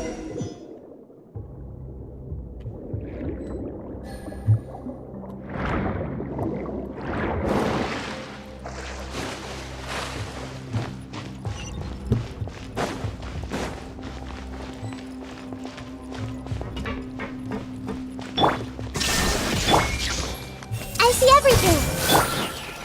Hold the line. Busted. Yeah.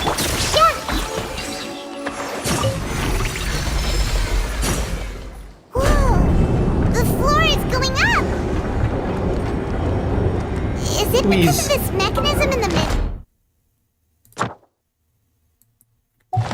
Oh, that guy really prepared a lot of stuff for this place.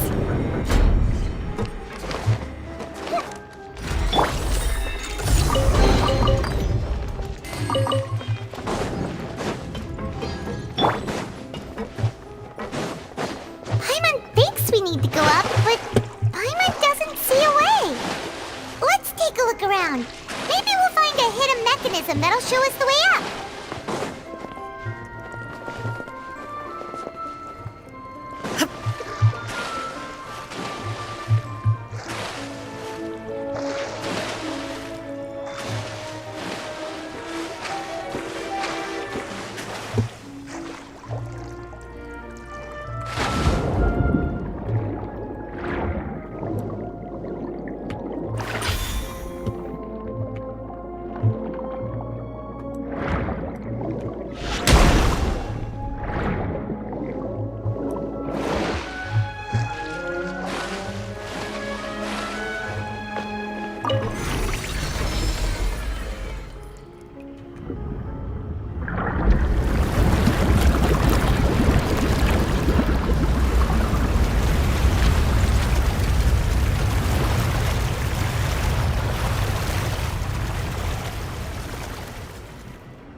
amazing! Now we can swim to the top! But this is still a ways away from where we need to go.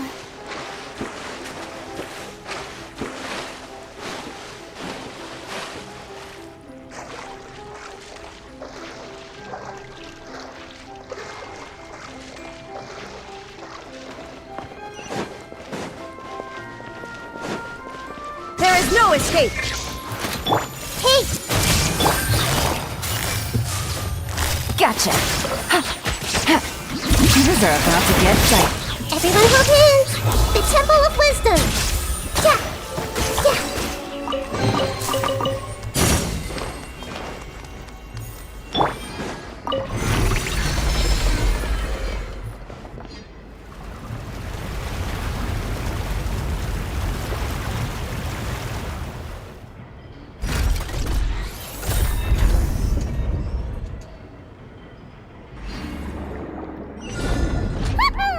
Now the path is clear! Let's go!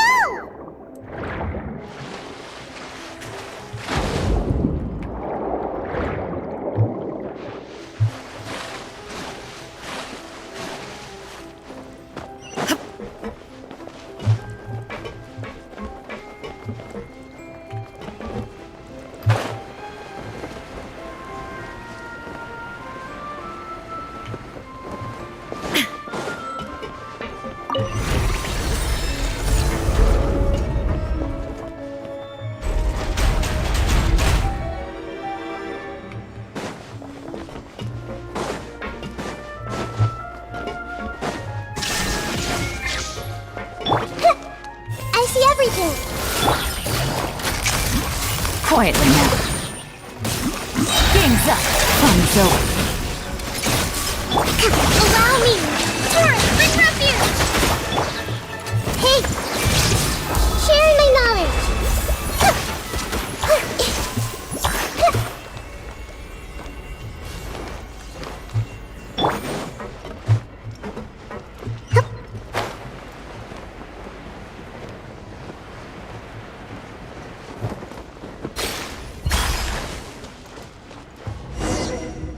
What I find here. After all that, we finally made it to the innermost sanctum. Though, as expected, the mastermind isn't here. That's right. Then let's hurry up and find some evidence so we can get back to the Opera House and help Navia! Correcto.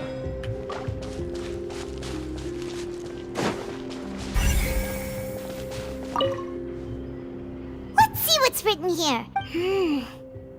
Callus. Navia's father. Oh, this seems to be an... Yep! It's about finding someone to assassinate Jacques and Callus because of a lack of confidence that Jacques himself would go through with it! This should prove the existence of the third person, right? Yeah. Correcto. We still have the old dog's a real man. He can act when I concur. Let's send someone to kill him. He won't declare war as long as we don't touch Navia. Oh, seems like we've got a bunch of correspondence between the higher-ups. They're all just so evil. Yeah.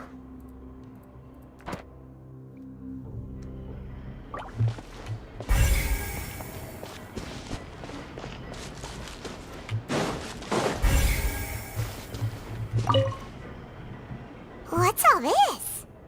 Aw, it's a bunch of really cute things. Pink accessories, a hair tie, a necklace, even a makeup box. Oh, Paimon sees it too, but why are all these cute things labeled with different girls' names? Huh? You mean the girls from the serial disappearances? They were brought here? And then No.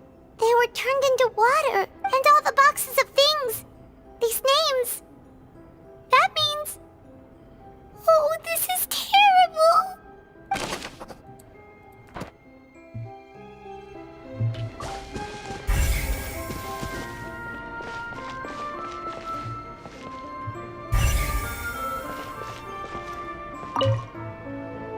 What's this over here?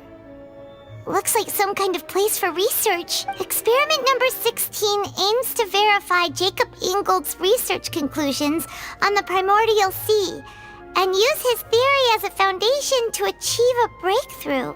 The experiment was a failure. No individual managed to resurface from the water from the Primordial Sea. Female specimens 22, 23, and 24 were dissolved.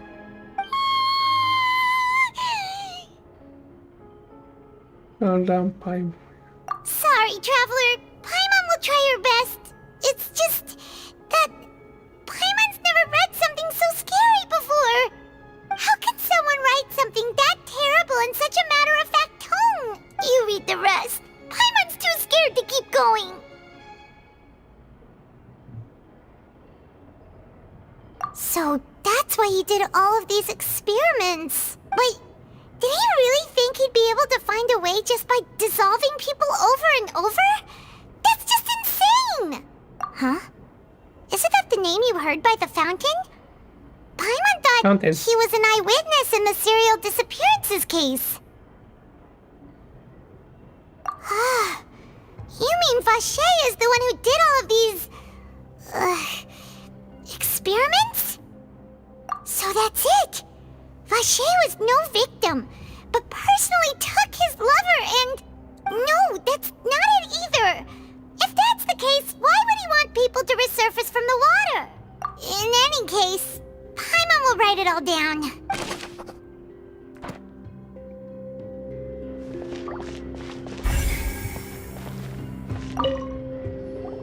Whoa! There's so much synth here!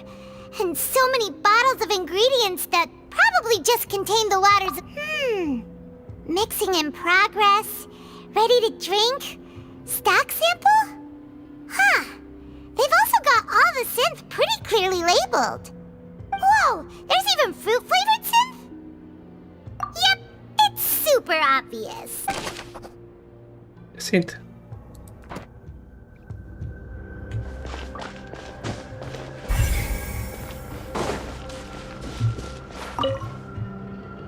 Oh, look! There's an important-looking basin over here, and it's full of water. That means this is where they make all the synth, and that special water is the main ingredient.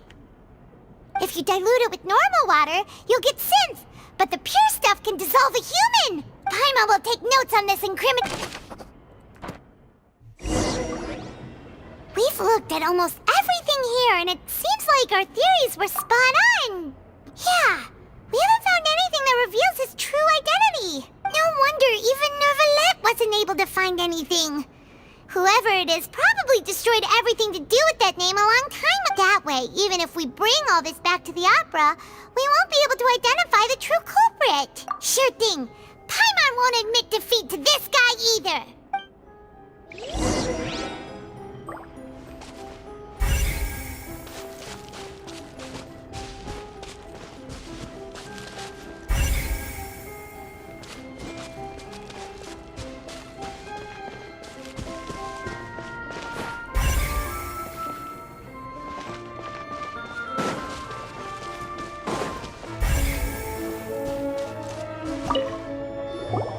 You take that side and Paimon will take this side. Check everything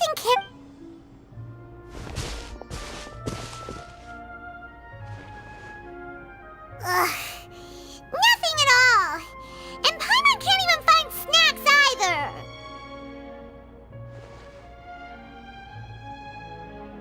Whoa, really? What Paimon see? Vinier. Isn't that Vache's lover's name? Then you found her diary. Let's see. Aw, it's just a normal diary chronicling their love story. She was so sweet, too. Oh, Paimon feels even worse for her now.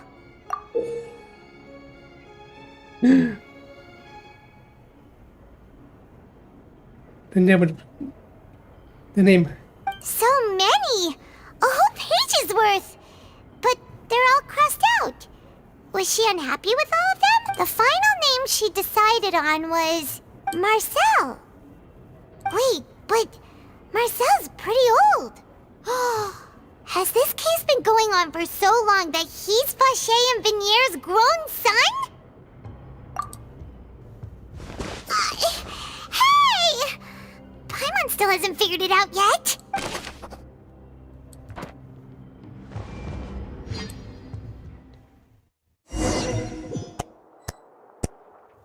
And whose image do you see, Marcel? Is it a man named Vacher? Oh, so you do know that name. I've merely surprised.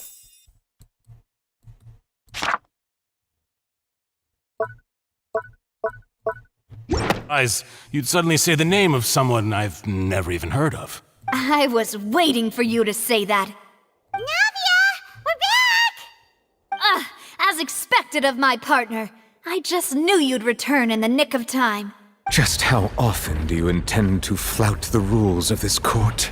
It's all right, Monsieur Nervalette. Given their confidence, I expect they've found the crucial evidence.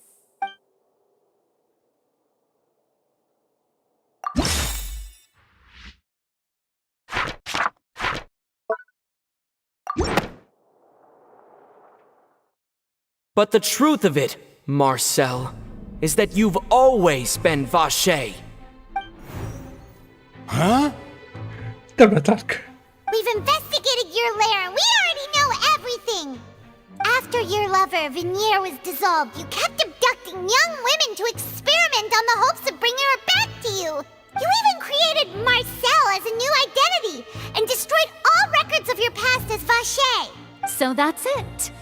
Even the villains in opera performances rarely go that far. And with that, Marcel's motive has now been established. This information regarding your past also dismantles your prior timing defense.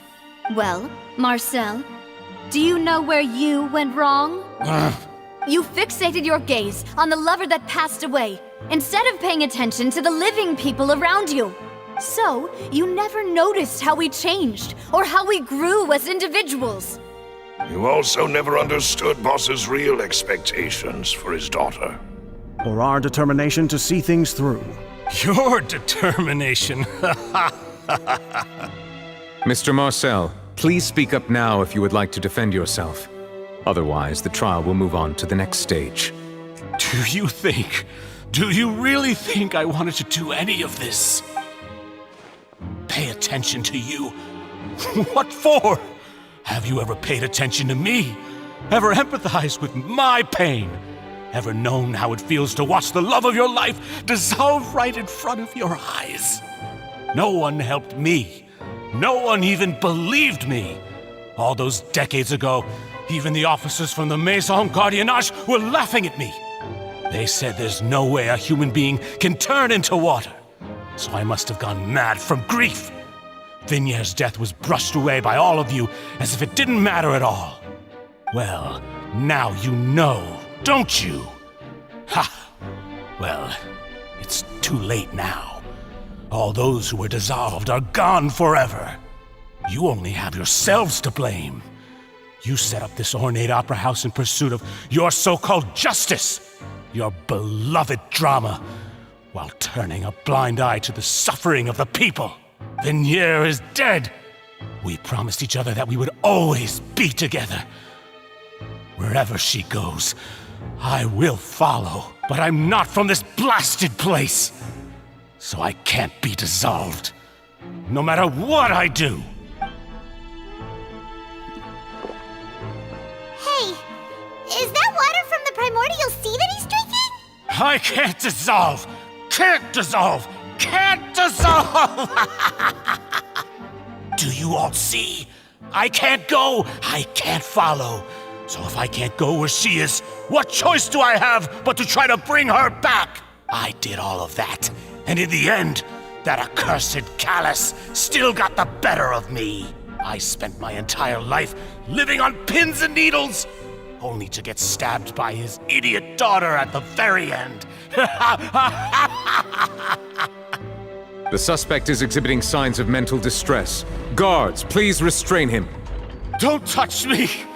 Don't anybody come near me! I still need to save Venier. Our promise. We made a promise. Vignere. Vignere. Please, Vignere. Don't think badly of me. All I want to do is fulfill our promise. At this point, the verdict of this trial is clear. With Mr. Marcel's conviction, the charges against Mr. Tartaglia no longer have any basis. Fine by me. I was in a bad mood, but after a show like that, I'm actually feeling pretty good. Traveler, please submit all the evidence you have collected to the guards, so that I might review and summarize the truth behind the serial disappearances case.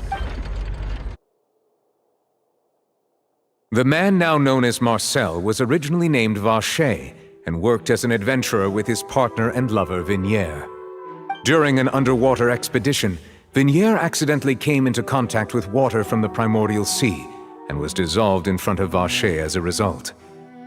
Vacher learned of the Primordial Waters' existence through the work of others and began to kidnap young women for research, with the goal of discovering a method to restore Vignere back to life. To cover his tracks, he invented the new alias of Marcel and began to operate a business in Poisson. During the course of his research, Vacher discovered that a diluted concoction of water from the Primordial Sea can induce feelings of euphoria, and began to manufacture and market synth. However, as he accumulated wealth to fund his continued research and expanded the scope, he came into conflict with Spina di Rosula. After exchanging blows with Spina di Rosula for many years, Vacher decided to assassinate their president Callus at a banquet. Although the assassination did not go as Vacher expected, he was able to turn Callus into the murder suspect by dissolving the assassin he sent to the scene. And just recently, Vacher attempted to frame Linny as the culprit of the serial disappearances case, using a similar method. However, his attempt to frame Linny failed, and the power of water from the Primordial Sea became public knowledge. This case also exposed enough of Vacher's machinations that he was eventually successfully charged in court. Thus concludes the enigmatic history of the serial disappearances case, with the truth revealed to all.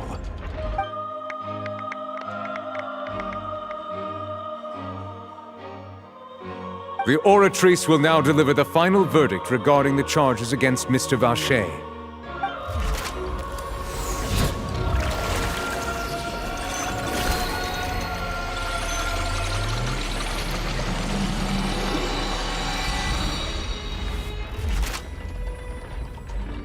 According to the judgment of the Oratrice Mécanique d'Analyse Cardinale, Mr. Vacher is guilty. Guards! Take Vacher away. Good. It's what he deserves. With that, the serial disappearances case is over now. We really just witnessed history. Who would have thought the true culprit would be such a polite and well-spoken guy? Yippee! We helped Navia bring the bad guy to justice! He's hurt so many innocent people and now he's finally getting what he deserves! Huh? Are you okay? Demoiselle, you were absolutely brilliant. The day our late boss had always hoped for has finally come. You can rest easy now, knowing justice has been served. Yeah. It's finally over. It's all thanks to you guys. And my partner. See, Papa? Spina di Rosula's still doing well with me at the helm. Well now, hasn't this been a most delicious piece of drama? The villain has been caught, justice has been served, past wrongs have been righted, and it's a big ol' happy ending. Since it's been such a great show, I'll just let the false accusations against me slide. Either way, I've still got some business to attend to, so if you'll excuse me... Please wait just one moment, Mr. Tartaglia. What now? None of this has anything to do with me. According to court protocol, since this trial was initiated due to a charge against you, a verdict must also be made regarding the initial charge before the trial can conclude. Oh, come on. Is this really necessary? Haven't you already caught the real criminal? Isn't it time for side characters like me to exit stage left? Please respect the laws of Fontaine. This has always been the rule. All right, but this sure is a lot of hassle. All I need to do is stand over there, right? Let's just get this over with. Through evidence presented in the public trial that was just held, it has been established that Mr. Tartaglia has no direct connection to the serial disappearances case. The guilty party has been identified, and thus it is logical to suppose Mr. Tartaglia is innocent of the charges. We now turn to the Oratrice Mécanique d'Analyse Cardinale to render the final verdict on the charges.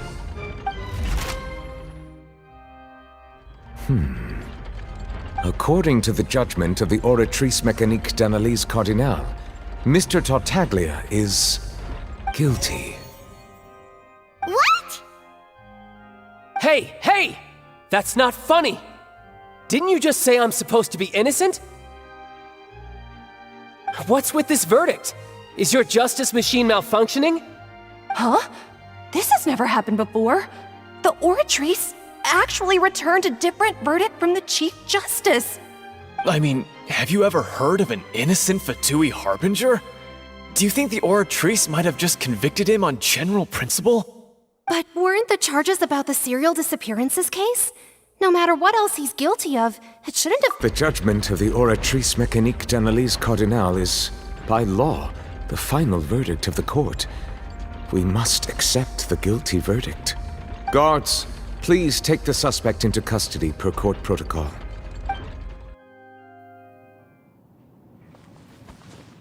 Oh. So this is how justice is done in Fontaine. What a joke.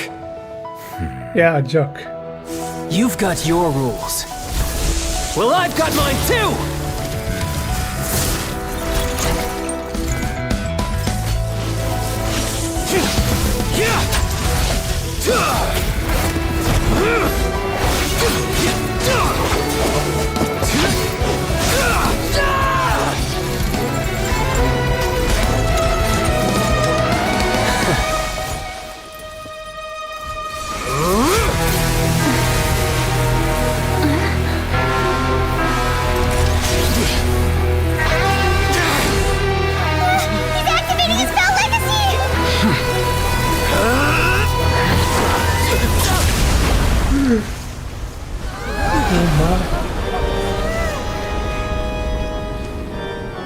What the? I am sorry. If you have been wronged, we will find the truth. But the rules of the court must be upheld. Poor.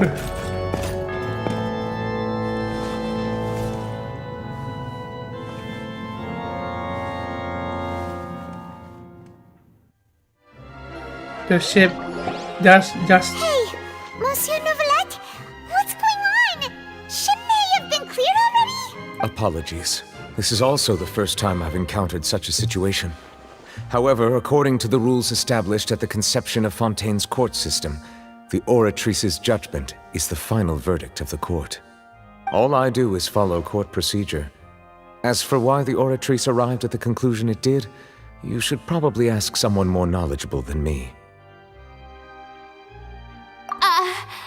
Why are you looking at me? I had nothing to do with it! I don't know what happened there either!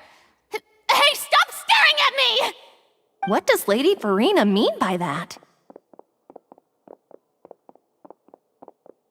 She says she has no idea either, but that's impossible. Didn't she create the Oratrice herself? Yeah, so are the verdicts reliable or not? Can results like this really be called justice? Poor Farina. My dearest citizens, did you really think we'd allow an incorrect verdict to be handed out in this court? Did you really believe that the judgment could be mistaken or be the result of some sort of random mishap? Don't tell me you thought even I had been blindsided by the Oratrice's result. But the way she looked just now, it was pretty obvious she had no idea what was going on. However, given the state of things, I shall give you an explanation. Everything that just took place, including my supposed shock and bafflement, was a part of an elaborate performance, with every action meant to stir up drama and excitement. And, of course, for every performance, there is a script. Everything has unfolded exactly as I expected from the very beginning. As the embodiment of the very concept of justice, the Oratrice shall never render an arbitrary judgment! If you thought Child had nothing to do with the serial disappearances case, it is only because you've been blinded by the superficial appearance of innocence. Everything he's done, not to mention the danger he poses, are beyond ordinary comprehension and completely unforgivable! All shall be revealed in time. You will come to understand my noble intentions, as well as the absolute correctness of the Oratrice's verdict.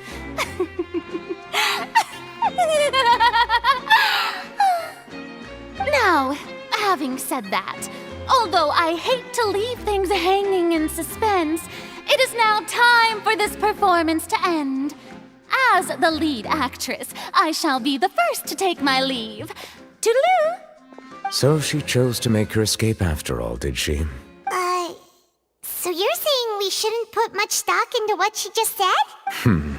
She probably just put on that performance to save face. As for the truth, it's unlikely that she actually has any idea. However, please be assured that I will continue to investigate this case in a personal capacity. Just as I promised, if the judgment has been incorrect, we will do our utmost to clear his name. All right. Even though we feel pretty badly for him, we'll take your word for it for now. After all, he's done plenty of bad stuff. So he should have known he'd go to prison someday, right? Yeah.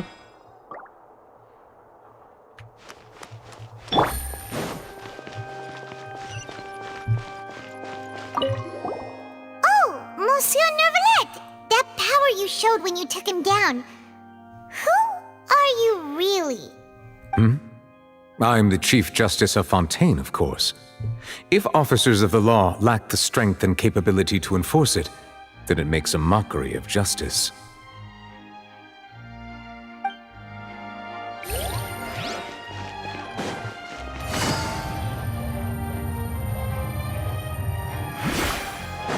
Take it easy.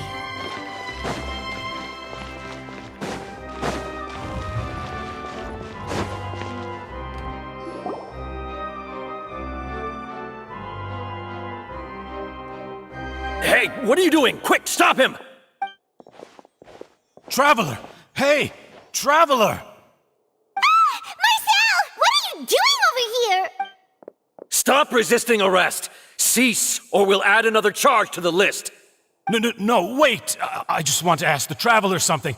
I'm not looking to run away. Please, just let me ask this one small thing. Go on.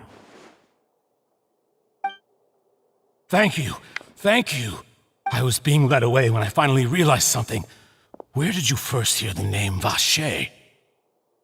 I erased all records of that name. So, unless... Are you still trying to prove your innocence? Give it up. You've already been convicted. Really? You did? You're sure? You met her? But how could that be? How did you manage to do it? The Fountain of Lucine? Then she's been so close to me all along. And I just never... Please give me a chance to talk to her again. Just let the Traveler take me to the fountain to see her one last time. This is the last request I'll ever make in my life. You can do whatever you want to me afterwards. I don't care. What? Give an inch and you want to take a mile? Do you think serial killers get to make requests like that? Paimon agrees. Why should we give him what he wants when he's only done a ton of super terrible things? This request, is it worth as much to you as your life? Of course! Wait, no. It's worth even more than my life. Humans. Will they betray the instinct to live just to satisfy spiritual needs? Yeah. Very well. I will grant your request. Your Honor, I fear that... I will go with him. You do not need to worry about any escape. In that case, I shall leave him in your most capable hands, Chief Justice. Thank you, Your Honor.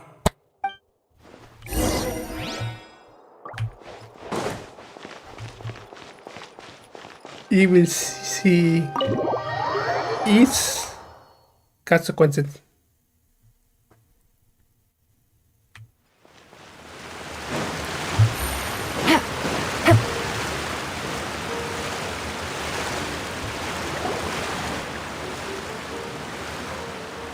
Is this the place? You said she's here, but what do I need to do to see her?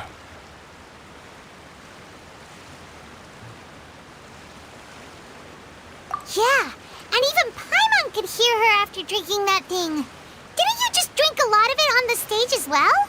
Vache! Ah! Yes, that's it. So you heard it too. Vinier, it's me! It's me, Vache! Vache? Vache! I'm here! I'm here! Where are you, Vinier? I'm coming for you.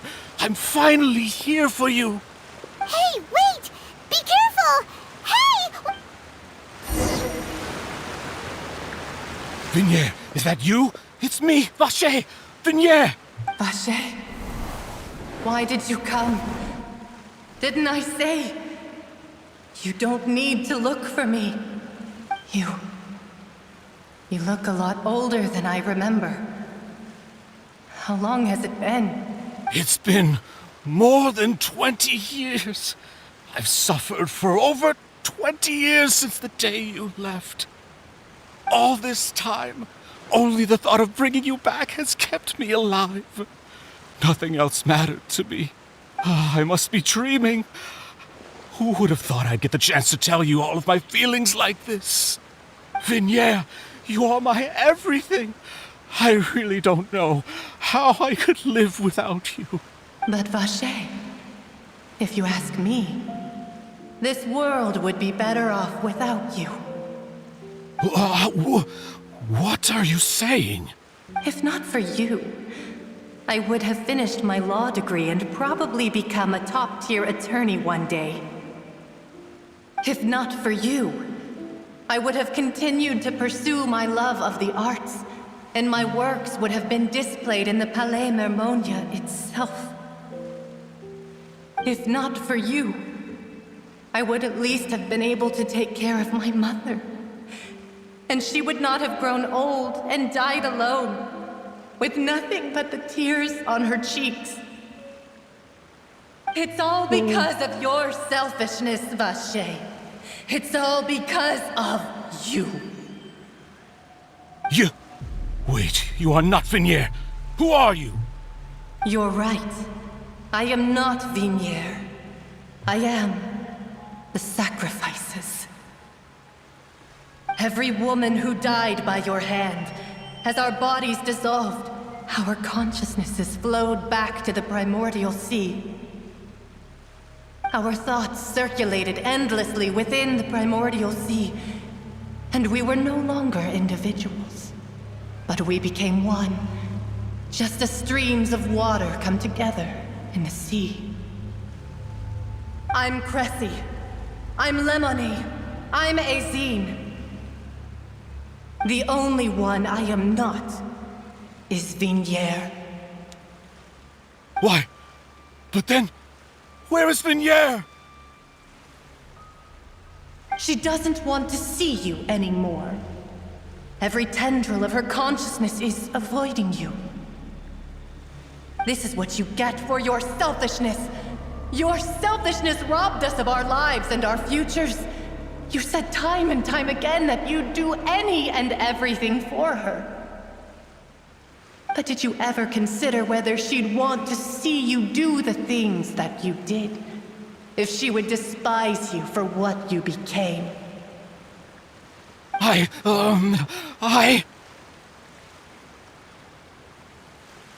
You are a liar, a heartless murderer, and a cowardly narcissist. The only thing you are not is Vigniere's beloved. From the moment your first victim died and her consciousness merged with Vigniere's, she has had nothing but pure hatred for you.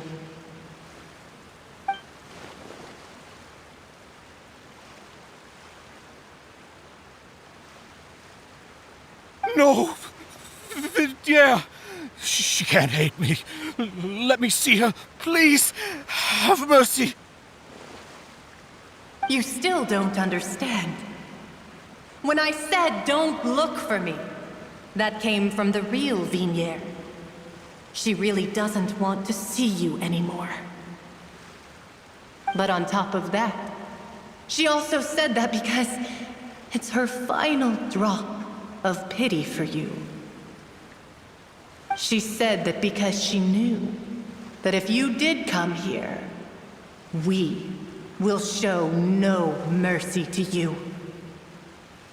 Vache. Vache? Vache? Vache. Vache. Vache. Vache. Drown.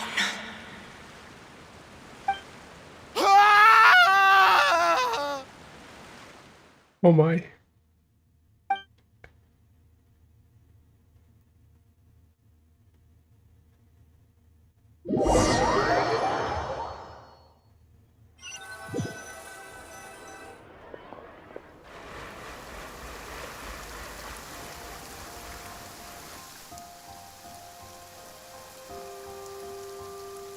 Finally, we have some time to do shopping.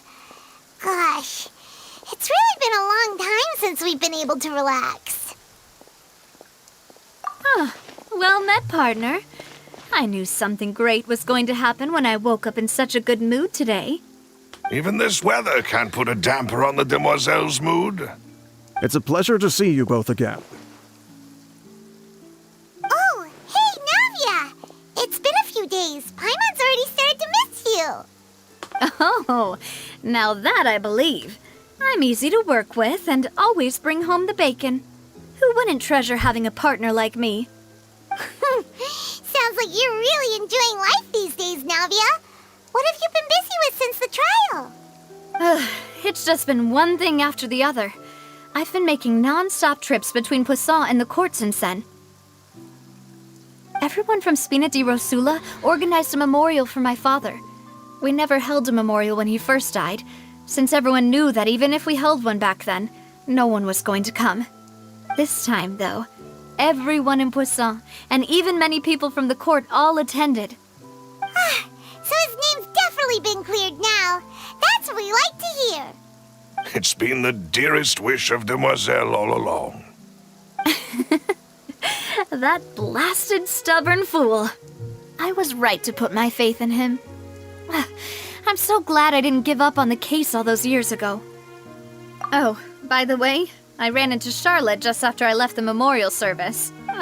Well, maybe it'd be more accurate to say I knew she would be there, and there was no way she'd just let me go. Huh? So you know Charlotte too? The Charlotte? Journalist from the Steambird? Yeah, way back when I first became the president of the Spina di Rosula, she was all over me. Wouldn't take no for an answer. I believe the story was called The True Heart of Darkness, Secret Tales of the Yellow Rose. To be fair, though, it was a really flattering feature. So, we've been on pretty good terms ever since. She was trying to lean on our friendship to get me to do an exclusive piece on the serial disappearances case. Oh yeah, she told us about that. She's always been super interested in that case, so now her wish has finally come true too. Anyway, I told her to make sure that when she writes about you guys entering the opera house with the critical evidence, that you both sound really cool. Now that's another thing to look forward to. We trust Charlotte's skills with a pen for sure. Oh, and in other news, I also took Clarand out for a meal. Oh, are you two on better terms now? While you were investigating Vache's headquarters, Clarand gave testimony on my father's behalf. It was thanks to her that we were able to turn the tide. I wanted to thank her. I mean, there's also no point in being awkward all the time. So we took the chance to reconcile with each other. Oh, that's great. Paimon also thought Clorinde wasn't actually a bad person. It's always good to have more friends. Anyway, now that the case has finally been solved, perhaps it will slowly begin to fade from the public consciousness. Oh, actually, there's still one last thing I need to do. What is it? I should pay a visit to my father's grave and tell him the truth of what happened, as well as how it all ended. And on top of that, just how much people still look up to him to this day. That includes me. Miss Navia. Indeed. We want to go too! We also think Callus is a really admirable person. Sure thing. I'd like you two to share the moment with me. After all, without you, there might not have been such a positive ending. And in that case, everyone, let's be off. Considering the recent weather, we'll be lucky if we can reach Poisson before dark. Yeah, you're right. It's been raining non-stop for a few days now. Oh.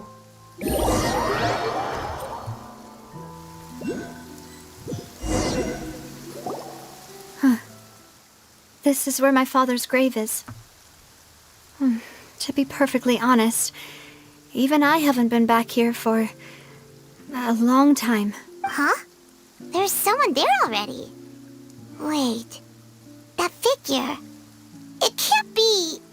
Isn't that Neuvillette? Why would the Chief Justice be here? Huh? Navia?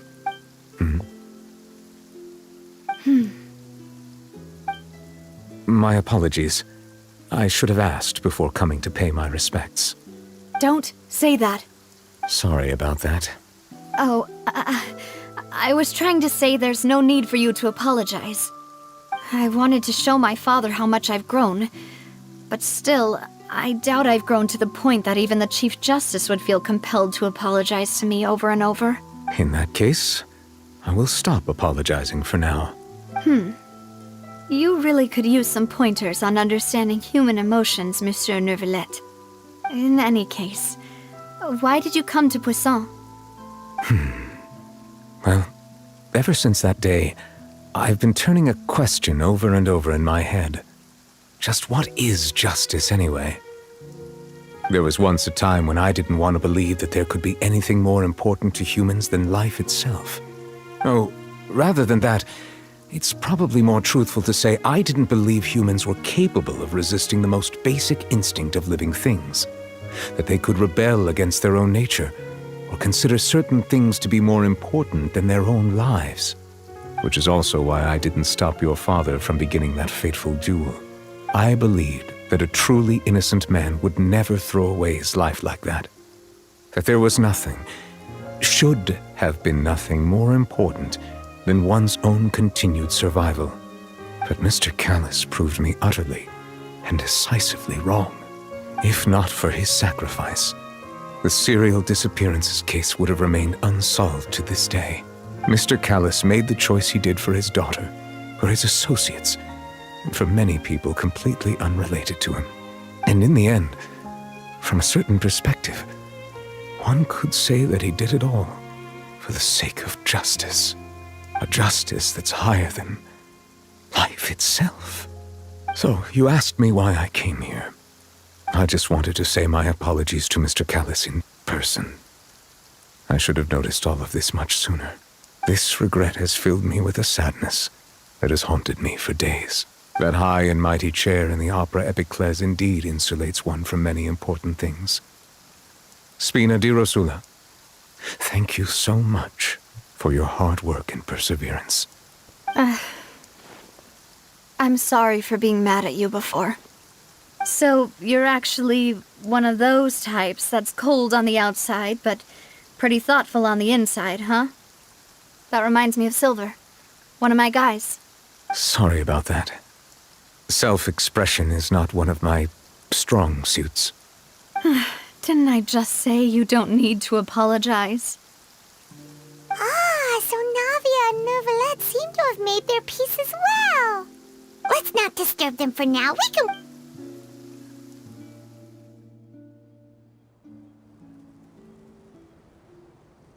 Beautiful game. never paid respects at someone's grave before. Did Paimon do anything rude there? Huh? Oh, Paimon didn't know that was a thing! But Paimon doesn't know what she would do if she can't fly! Oh no! Paimon hopes Miss Navia won't be too mad! Anyway, Nervalette is still standing around there. It's not often that we can catch him alone like this, so why don't we go talk to him for a bit? If we can't talk to Lady Farina, we can at least talk to him, right?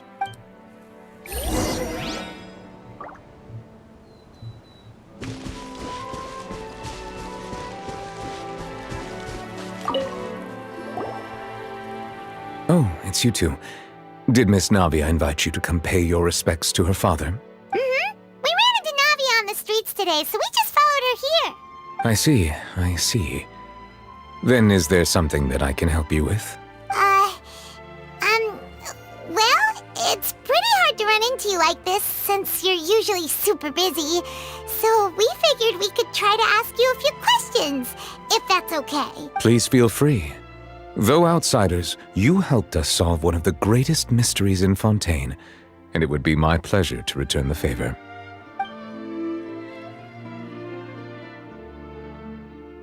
So, at court, the bad guys referred to that special water as water from the Primordial Sea, but what is it really? Truthfully, that name is already quite accurate. I can only surmise that Vacher and his ilk only learned of its nature and existence after extensive research. There used to be a special sea on the surface of this planet. The nature of its seawater was rather different from that of the sea we know today. Most of Tevat's life forms were first born in that special sea. You could say it nurtured much of the life on this planet. Huh. So it really was where everything began. It makes sense to call it primordial then. But today, the Primordial Sea no longer exists on the planet's surface. What Vacher discovered must have been some kind of special case, or a remnant from a truly ancient age. Huh. So that's how it is. Oh, you really know everything, Monsieur Nervalette. But if that's the case, then why would people, at least people from Fontaine, dissolve in that kind of water? Indeed. Why would the Primordial Sea, which was known to engender and nurture life, suddenly reverse itself and devour life instead? To be frank, that also doesn't match my understanding of this world and its laws. There must still be some unknown secrets around the people of this land. Is there anything else you'd like to ask me about? That the sea levels will rise and everyone will be dissolved in water, leaving Farina crying alone on her throne, but the sins of the people will be finally washed away for good. Does that appropriately summarize the version you've heard? That's right! It was Linny that told us back then. And that about covers all the main points. Yes, up to the present, I think we reached a point where we have no choice but to confront this prophecy directly. Rumors have it that this prophecy is rooted in the last words the former Hydro Archon left to the world before she passed away. A prophecy? Of the former Hydro Archon? Wow. This is the first time that we've ever heard of it. 2 parts of the prophecy have already proven correct. The rising sea levels and the ability of the people of Fontaine to be dissolved. We should be more vigilant and stay on the watch for further signs. Speaking of the prophecy, Farina has also always taken it quite seriously. Indeed, she has been collecting information and intelligence from across Tevat for this purpose. If the rumors were true, then perhaps this prophecy is the conundrum left to Farina by her predecessor. But with Farina being the way she is, can we really trust her to solve it? Is there anything else you'd like to ask me about? My apologies. My investigation has still not reached its conclusion. However, I still believe the judgment of the Oratrice was not rendered arbitrarily. Huh? But you also said you thought he was innocent! For many years, I have been quite aware that the Oratrice does not simply mechanically repeat the verdict that I give on each case. As a divinely created mechanism, the people's unified faith in the concept of justice is integrated into it. Not only can it produce the incredible power of indemnitium, but it likely also possesses other traits, such as self-awareness. Which is all to say, I have been prepared for a situation like this for a long time. Huh. So when Lenny told us that he heard a human voice from the room where the Oratrice's core is stored... I was not aware such a thing had occurred. Perhaps that could... In any case, I am inclined to believe that the Oratrice does have a methodology all its own. We just do not have enough information. Based on Farina's reaction, I doubt even she had any idea what was going on. She managed to bluff her way through it, though, with her time-tested twin tricks of bravado and drama. While we do intend to get to the bottom of this, for now, we regret to say that the Fatui Harbinger will just have to bide his time in the fortress of Meripede. If we did incorrectly convict him of crimes he did not commit, we will most certainly compensate him to the fullest extent allowed by the law. If you ask Paimon, the only compensation he'll want is a no-holds-barred fight with you. Is there anything else? Your sibling, another blonde-haired traveler. I'm sorry, but I've never seen anyone who matches that description. If she ever stepped foot in Fontaine, I'm sure she followed our laws to the letter, and had no reason to appear on the stage of the opera Epicles. Is there anything else? Very well. It will soon be time for me to leave this blissful tranquility behind, and return to Palais Memornia. You really are super busy, Monsieur Neuvillette. Paimon thought you only came here to pay your respects today because you had the day off. Crime and villainy do not have the day off, and so justice must work around the clock as well. This is merely the nature of a justice's work. All right, you've got a point. Huh? Paimon just noticed that the rain has stopped.